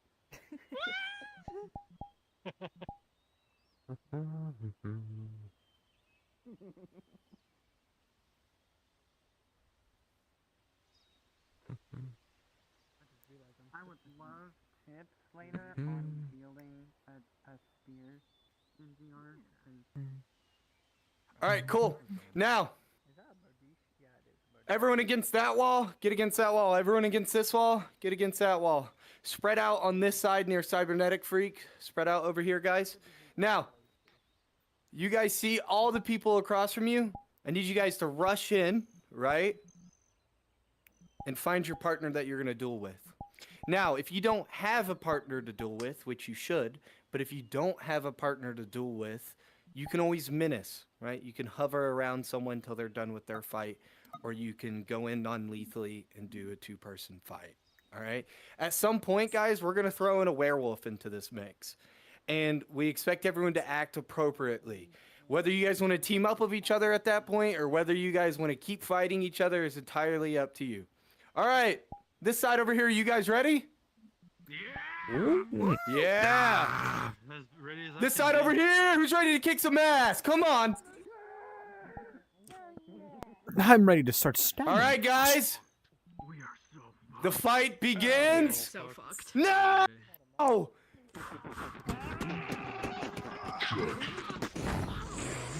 Come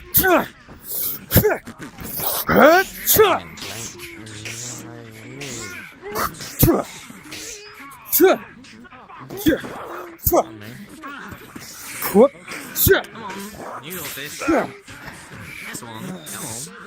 Keep on going.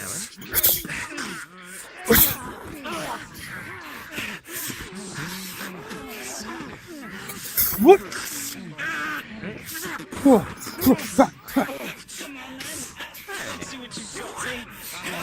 Shut on the horizon.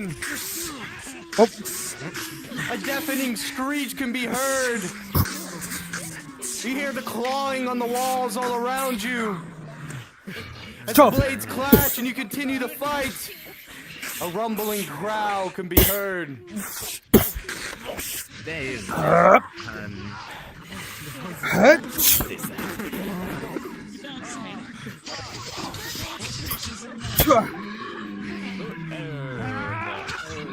What the hell is that?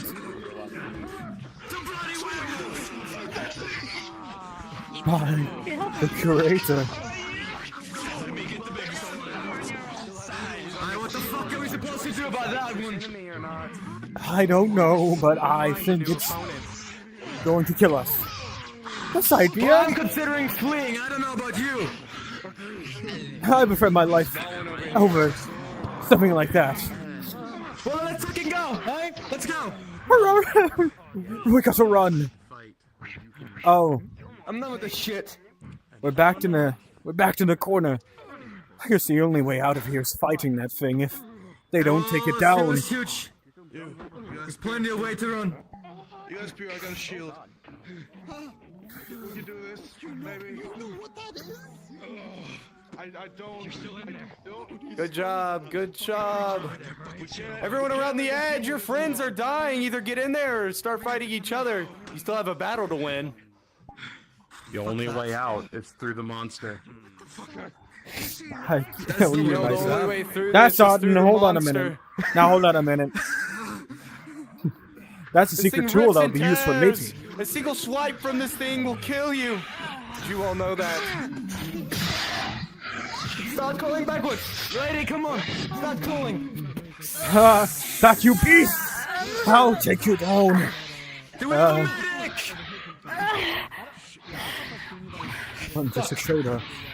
I don't know much about me or any form of prostitution.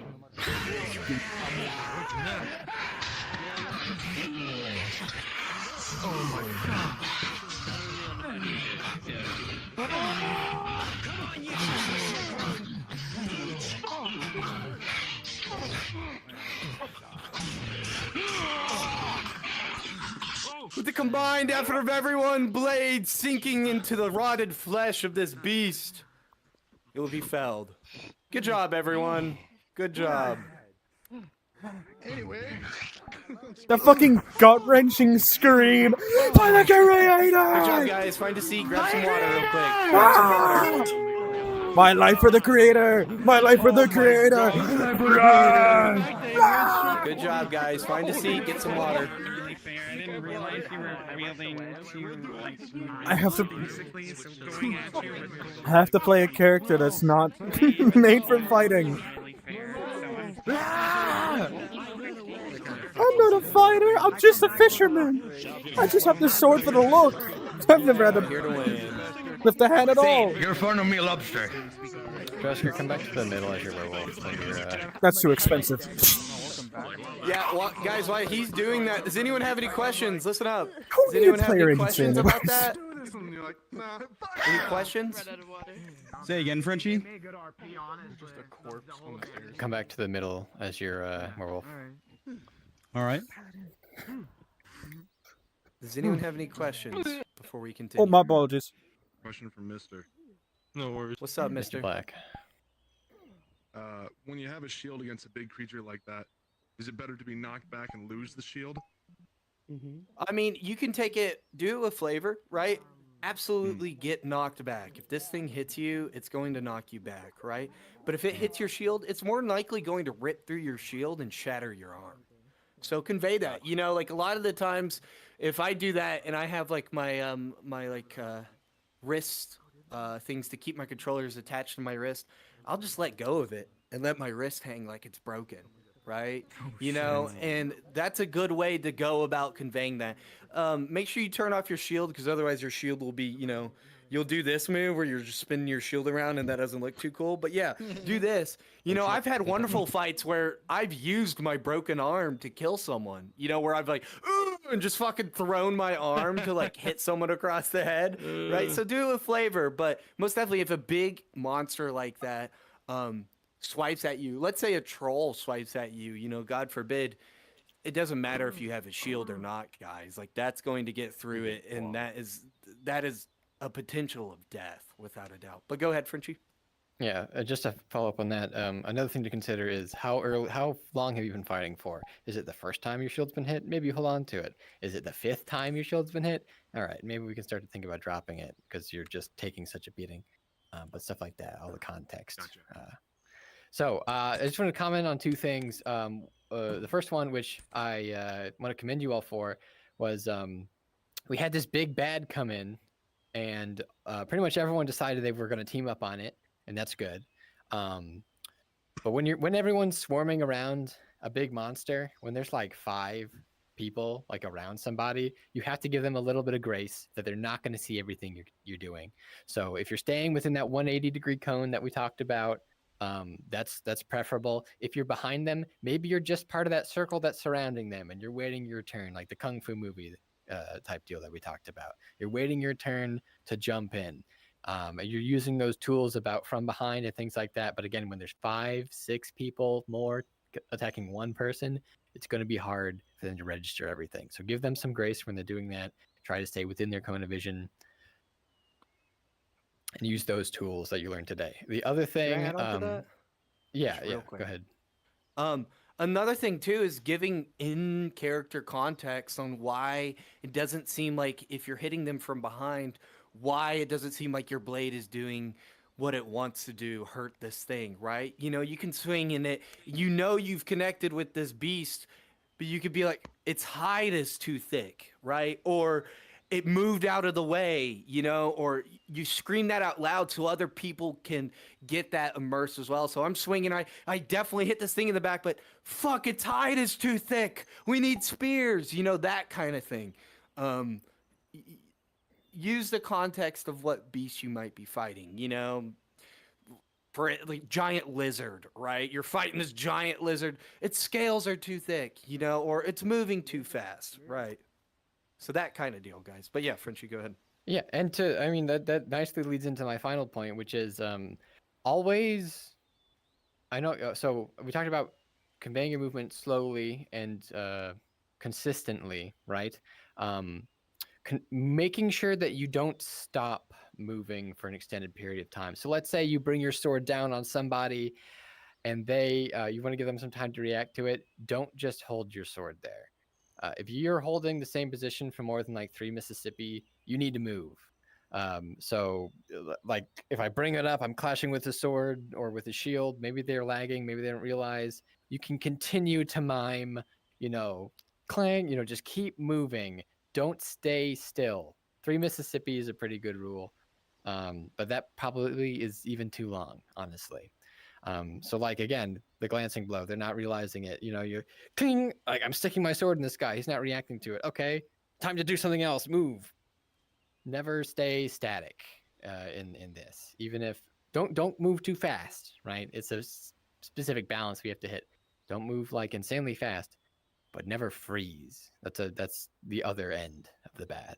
Yes, Storm Sharp.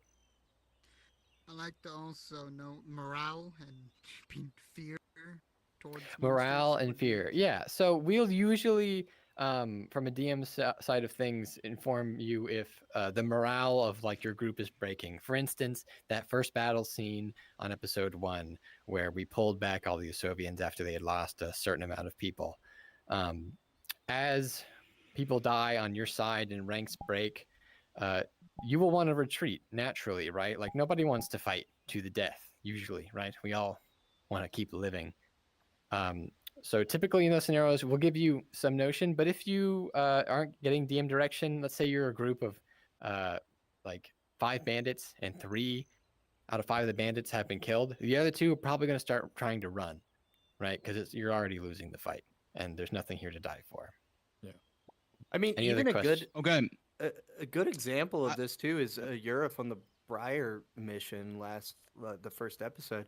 Dude, there's these tiny little gnomes. There's like 8 of them, right? These little red caps, and like, let's be realistic. One sword swipe is gonna kill them, but they're fucking terrifying, dude. And like, you're in a place that wants you dead. Like the trees want you dead. You know what I'm saying? So like, that morale was already cracked going in there, and then on top of all the other things that have happened going in there, like you will get the gist of it, especially when DMs prompt it as well. But yeah, go ahead, Jessica. Absolutely. Okay. So what I want everybody to do is head up into the bleachers really quickly, and we're gonna get a little role play scenario going for everybody. Okay. Frenchie. I want you and Gordius to be on the opposing force. I want you guys to go over there. Me and Paladin will be on this side. Okay. Stay there, Paladin. When I call your name, step forward. Step up here. Urif, Storm Sharp. Step forward. Okay. Urif over to me and Paladin's side. Storm Sharp over to their side. Just stand right here at the gate. Okay, when I call your name, step forward. Naval and Darky Boo. Naval over there, Darky Boo over there. Okay, Gwyn and Hoplite, step forward. Gwyn over here, Hoplite over there. Okay, Crovenin and Mr. Black. Over there, over there. Sorry, am I going there? Yep. Umbra and Cactus. Come on down. Umbra, you're going to be over here. Cactus, over there. Okay. Toaster and Otto. Otto, you're on me and Paladin's side. Toaster, you're on Gordius and Frenchie's. Tiger and Zang. Tiger, you're going to be on our team. Zang, you're going to be on Frenchie and Gordius's. Mutt and Jolly. Mutt, you're going to be on our team. Jolly, you're going to be on their team. Okay, Zaylee and Lillian. Zaylee, you're going to be on our team. Lillian, you're going to be on theirs. Amatsu and Ashley. Amatsu, you're going to be on ours. Ashley, you're going to be on theirs. And Fire and Camcorder. Fire, you're going to be on our team. Camcorder, you're going to be on theirs. Cybernetic and Devious Dude. Cybernetic, you're going to be on their team. Devious Dude, you're going to be on ours. Okay. Here's what I'm going to do. I want you guys to stay here for a moment. Okay? I'm going to meet with my DMs for a brief moment. We're going to set up the scenario, and then we're going to tell you where to spawn. Okay? DMs, go ahead and hop down one channel. Alright, lads. We can do this. Except for that guy. Take your own kind of music. We're all gonna give him hugs and cuddles. We're all gonna die! And maybe some kisses. We're all gonna love and share peace and hope. Hand-holding. You fiendish cobra. You can't say that. Disgusting. I'm here to chop heads off. It is against the way of the Creator. He does not want us to hold hands until marriage.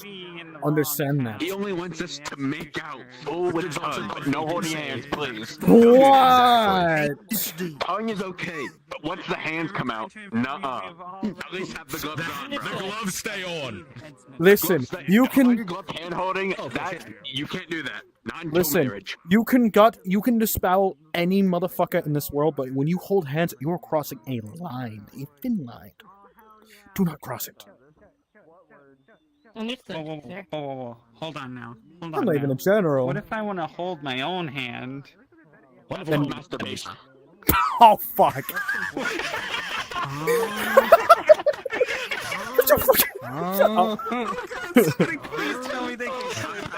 I'm streaming. I'm fucking streaming right now, so you're fine.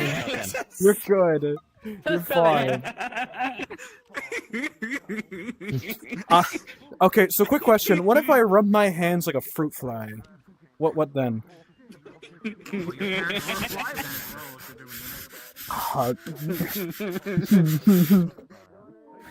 Victory raised by flies.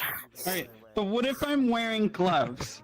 What if I'm wearing gloves and they're wearing gloves? Is it still? What the fuck? Good question. What the fuck? But it's not as bad. It's cringe, but it is allowed. I didn't know I was Swedish. Cringe, but it's loud. Okay. By the cannon. By the holy cannon. By the cannon. My brother in canon. Stop holding hands. That's kind of weird. The Empire. That's kind of crazy. Oh no, never mind. It's evening. Never mind. Oh, morning. Just night, yeah. I thought I was the Empire for a moment. Dusk. Pause. Sorry, it's instinct. Pause. It's Restart. Jesus Christ, I'm not meant to be a stealth character. What the hell's happening? What's that stealthing? Oh, damn it. My eyes! Alright. Men raised by Soe golems. Kill that man.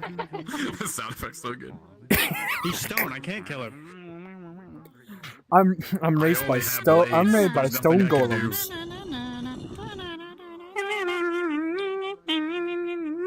I'm sorry.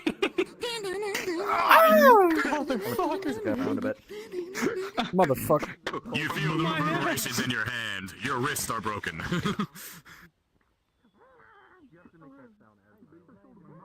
I have acquired torch. You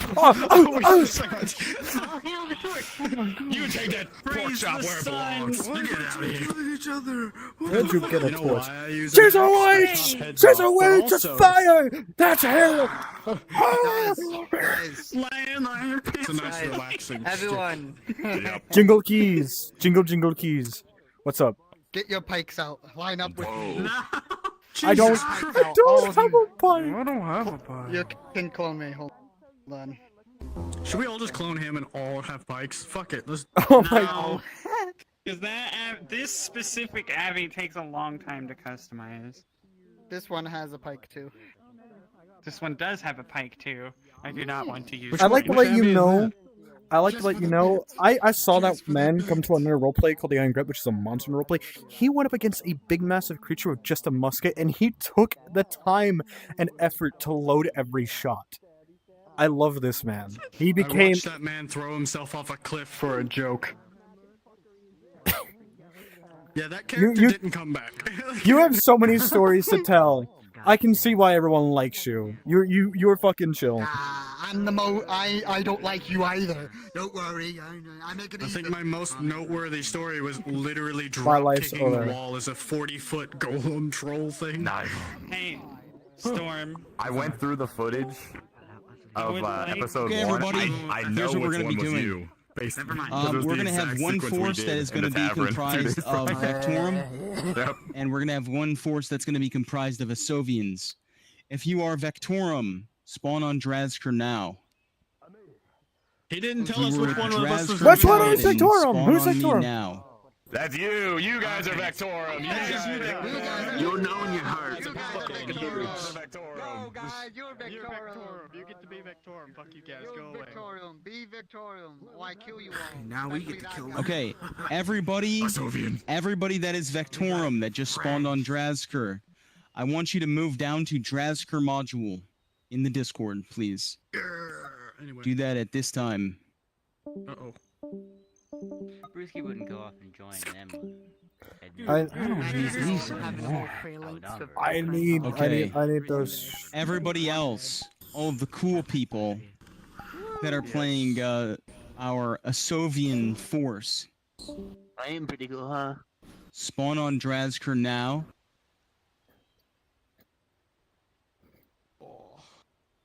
Where are you, Drazker?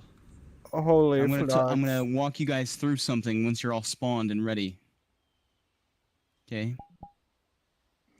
Firstly, that's the go ahead and get into blue uniforms. You don't have to change much, just be blue. And secondly, here's what I'm gonna tell you, okay? You are not to function as supporting cast in this fight. Do you understand? Your function is not as supporting cast. I want you guys ultimately to follow the fundamentals and do not just go down because they're Vectori and you're Sovians. Okay? Feel free to kill as many as possible. All right?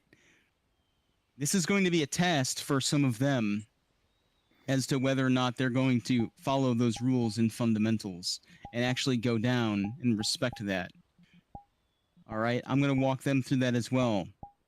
So, do not be so eager to go down. Make sure you practice those fundamentals. Give the back and forth, okay? If you have full body tracking, use your play space. Be aware of your sights and sounds. Frenchie is going to give you guys... I'll take 3 of you over here that want to be rangers. Who wants to be my rangers? Okay, we already have one with Toaster, Lillian, and Ashley. Okay, the 3 of you, go ahead and spawn in any ranged weapons on the map. Okay, if you'd like. If that works, Toaster. That's fine, if that's on the model. Okay, alright, very good. Okay, those are your 3 archers. Okay, do you guys have any questions? Oh, I'm going to establish who your commanders are. Your commander and second in command. Who would like to be in command? Cybernetic, Storm Sharp. Okay, Cybernetic and Storm Sharp, step forward. Storm Sharp, you are going to be the commander of this Sovian force. You're going to be assisted by Cybernetic Freak, who is going to be your captain. Like you're the commander, he's the captain, okay? You're going to be joined by Gordius and Frenchie. Gordius and Frenchie are kind of like, the DMs overseeing in your ranks, okay? They might assist you with giving orders, all right, and take charge of the situation at times, okay? So coordinate with them. Okay, do you have any questions? When am I gonna die? That is up to you, man. It all comes down to the fight. But you don't go down easy. Right now, You have to click it once. Oh, just... And then you just click it again to shoot. Pulls a rarity. Oh, okay. I see. None. Hey, Storm. Ladies. That's the one weapon that's gonna win this war. Oh, wait, yeah. Unfortunately, I found out those don't exist. What's the prize if we win? You know what would be funny and intimidating? But that's just me. All of you being armored soldiers, shield and spear, just marching in line. What about the be funny. formation where one people in the back, there's just shields up like this, people in the front with shields like this, and just walking forward in a march? Know what? And like spears. Who's gonna have a shield? Stand to my left. Who's gonna have a shield? Y'all motherfuckers! I'm switching. Y'all motherfuckers! It's alright. We'll make a shield wall of 2 men. Thank you.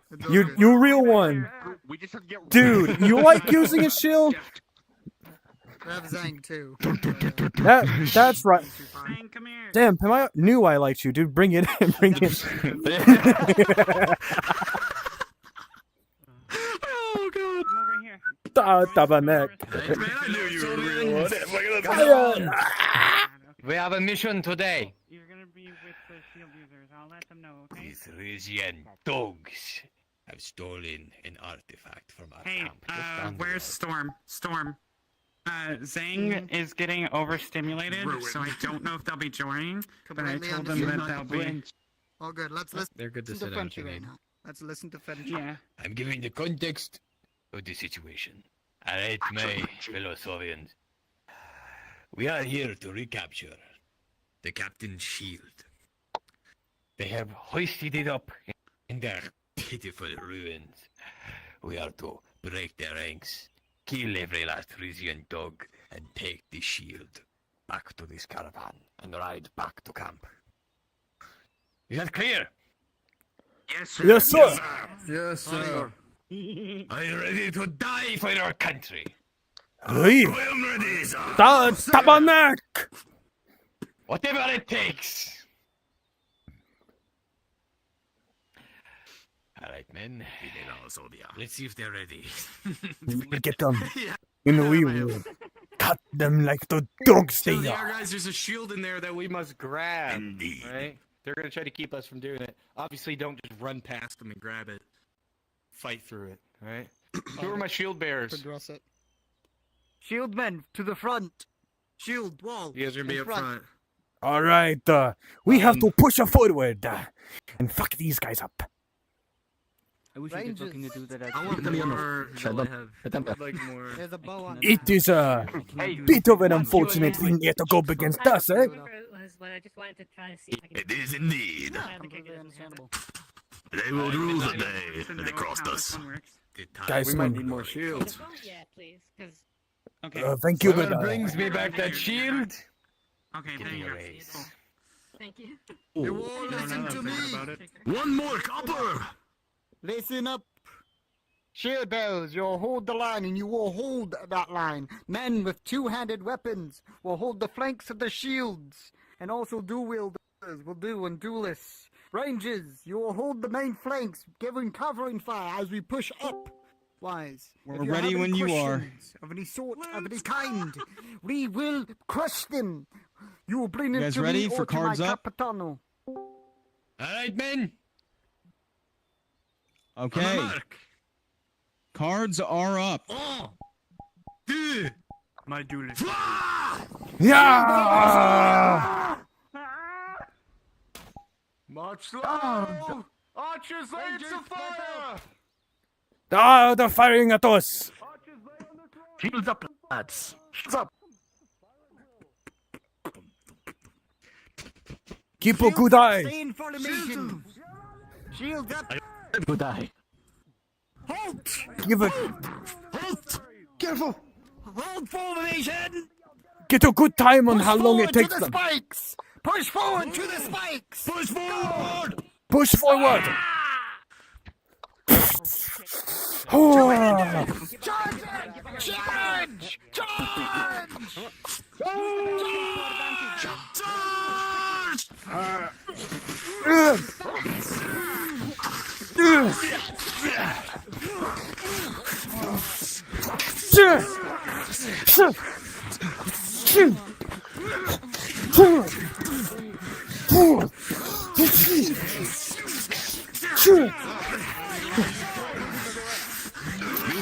Dogs, you will die this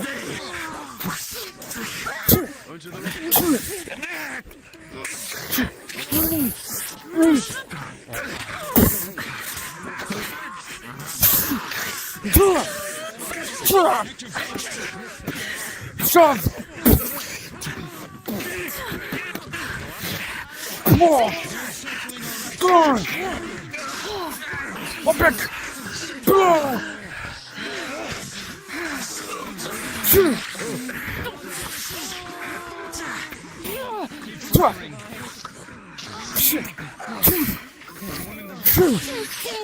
Stop!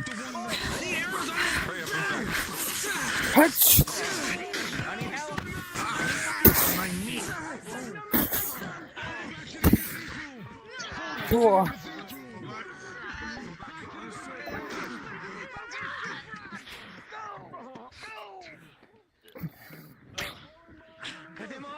Are you alive? Are you alive? No, he's dead. He's quite dead. I don't think I can continue, brother. Archers! On my right flank! I will fight on field. They cut me in the leg pretty bad.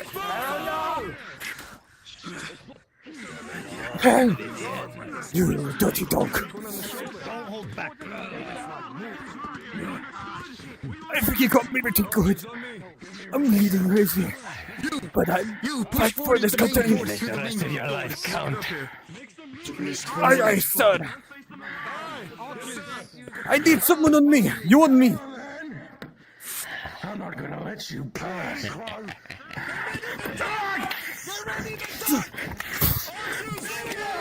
Push.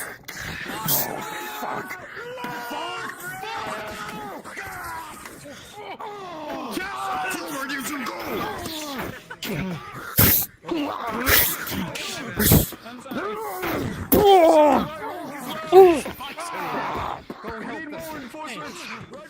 Me fucking on.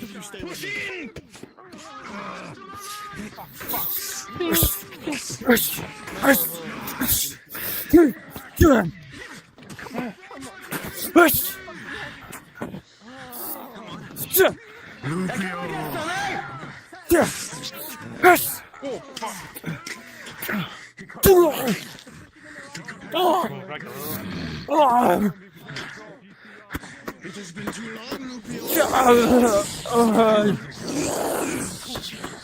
That's a cool ass sword.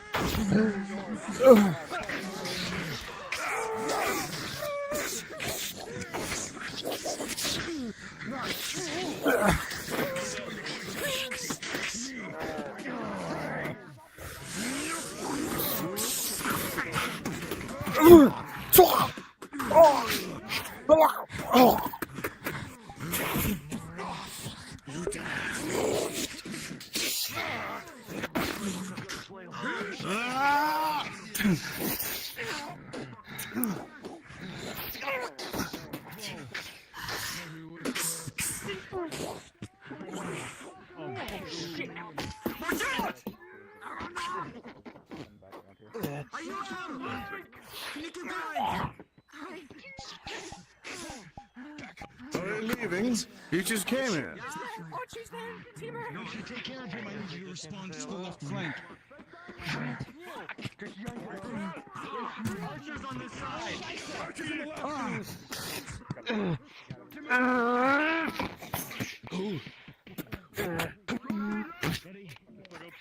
To me! Hold the doors! Fall back! Archers, The no force on the left side has been guards! decimated. Hold the left side. Watch the left side. 2 archers to the left!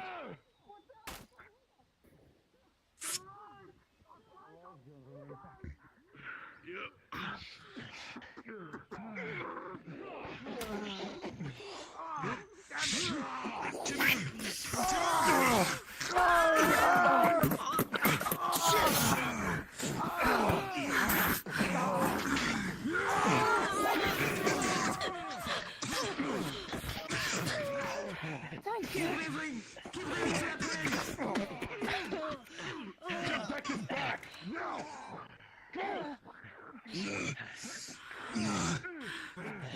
Standing orders!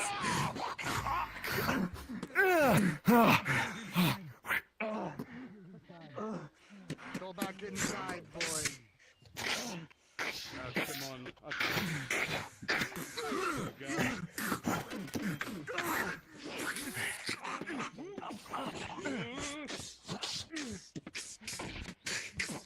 Right under this button. The Soviet line has Take it. crumbled, and the remainder seeks to save their own lives.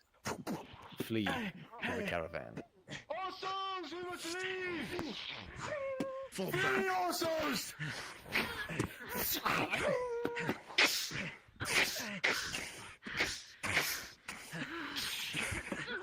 Storm shirt. He's gonna throw the greatsword at you. Oh, reaction. Behind you.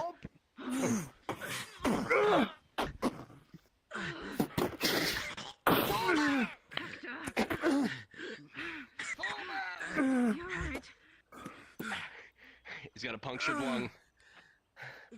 Run through by a longsword. Straight through the leather. Alright, this is going to hurt a little.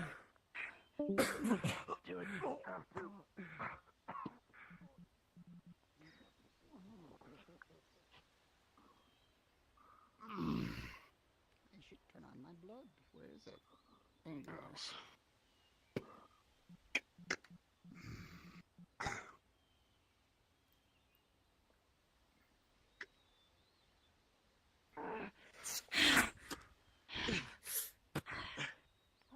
I'm gonna leave the arrowhead in. We just need to stop the bleeding. Speaking of bleeding, I need something too. Yeah, you lost a fucking tooth if you there and got smashed pretty much. What was it like? You'll get him. Do any of you? Fuck. Good shit. Oh, damn. Oh, crazy. I am not covered in blood. I should be covered in blood. I wonder how many Victory KIAs I I know I can count for one. Me too. If we didn't go cards down, and if he didn't find me in time, I would have been KIA. I was bleeding out against the KIAs. So many dead, that's- 0 found. I wasn't gonna make it back up the hill. 29 buried, 0 found. Good job. That flail dude just fucking murked me so The hard. amount of times I was on my back with like 2 daggers, like. Dude, who are my archers? Where are my archers at? Right here. They're down. Yeah. Paladin. My archers? Where are my archers at? Oh. They've got really Thor, good he's aim. dead. He's Oh, Good he's dead? job. Oh, shit. Dude, my I like to archers, you guys apologize did to, amazing. So, You guys did amazing. Two archer in real life. I'm here too. So my apologies. Yeah, you guys did amazing. Good job. Okay, everybody, archers. go ahead and You guys are respawn, very well. and through the map room, go ahead and head back to the castle, please. Head to the castle. Right here, right here. Castle is right here. Head to the castle and sit in the bleachers. Sit in the bleachers. Make sure you all get plenty of water. Get plenty of water. I feel like I'm back in school. The bleachers, we need popcorn. On my seat. All right. Who was it that had a fucking club?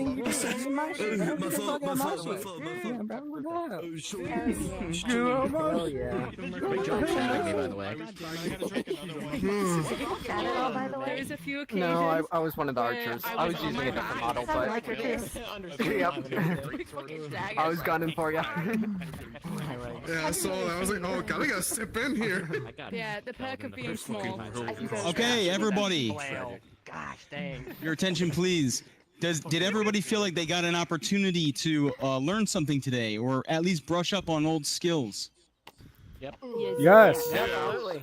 Yes. Okay. I definitely did. We'll take questions in a moment. Did everybody have fun? Yes.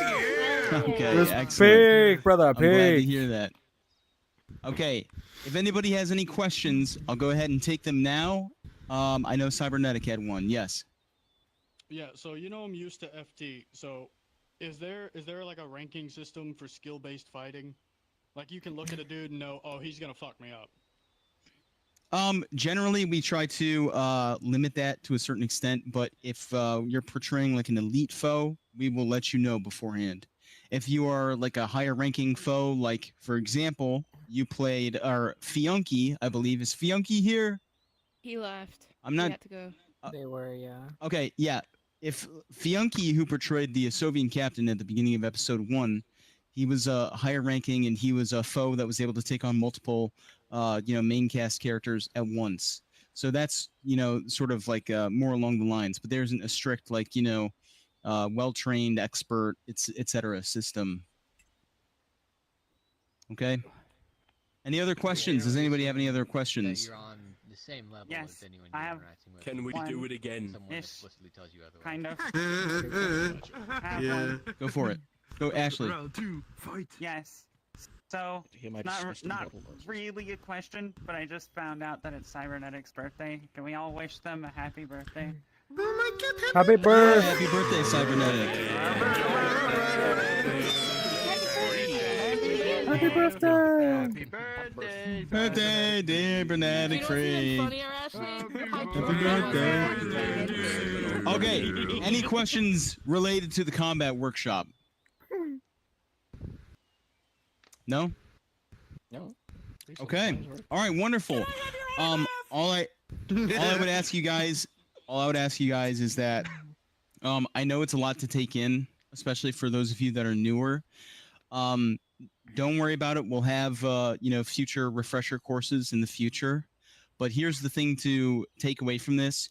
Every time when, on Fridays when we get together and we're role playing and it's about to be a combat scene and you're getting your, combat music started up, make sure you stretch and try to think back to when we were in this square, during the daylight. Okay. And think, okay, conveyance, speed, vision, right? The back and forth, using my play space, trying to be aware of all of the lessons that we went over. Just try to refresh yourselves before you go into combat on Fridays, okay? And eventually it'll sink in. Okay. Do my DMs have anything further to add at this time? Any of my DMs? Lone Complex, do you have anything to add? So I was eating some chicken. Remember the fundamentals, right? Don't forget the fundamentals. Speed, sight, and sequence, right? Or sequence breaking, or the creativity, involved in the back and forth, point, counterpoint. Speed, sight, and sequence. Don't forget that. As long as you keep those things in mind, everything else will fall into place. The reason you do the half-speed drills is because you need to be cognizant. You need to be mindful of your speed. Not too fast, not too slow. You don't need to go like a glacier, but it's so you're in control. Because you're going to be getting, and like right now, you're probably getting about 40-ish FPS. In some of these scenarios, you're going to be getting like 20 or less. Maybe.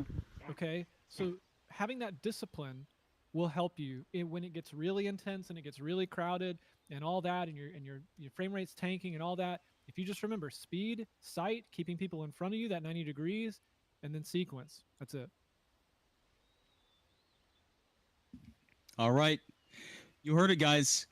I released you, or let me really quickly before I release you guys. Let me ask my DMs. Yeah, Paladin. What's up? Who was confused about controlling horses and carts the first time they got on them? Oh yeah. We have time. We have time for that. We have time for carts and wagons. I haven't even done all of them yet. I haven't been on one yet. Okay, let's get. Okay, everybody. Yep, everybody respawn. Everybody respawn and come to the bonfire. Get into the map room. Get into the map room.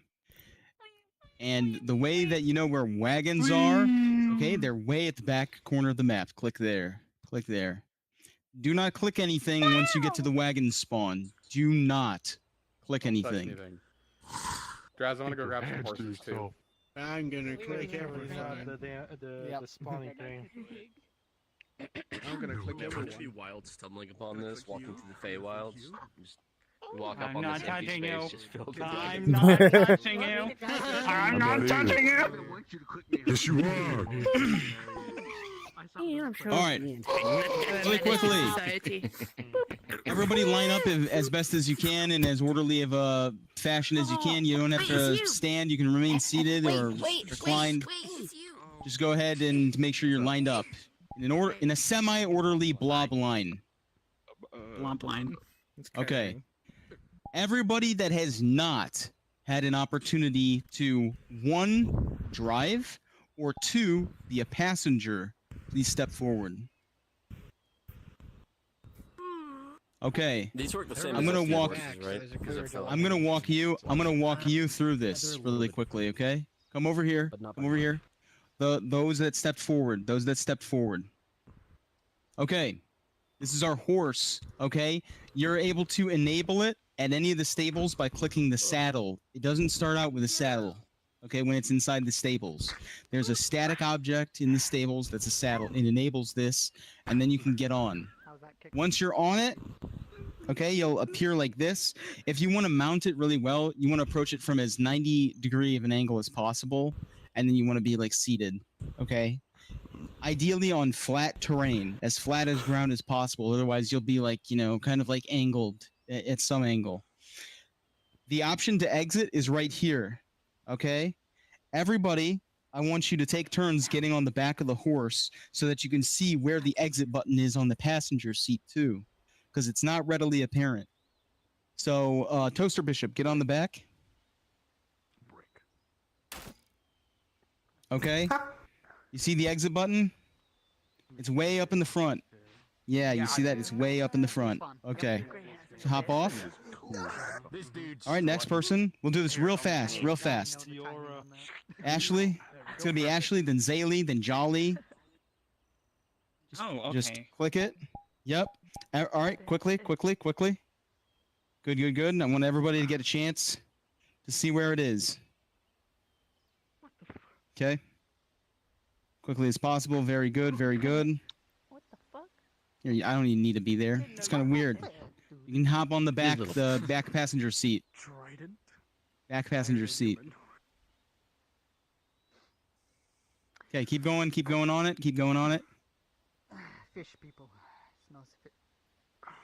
Okay, hop on the back one, there you go.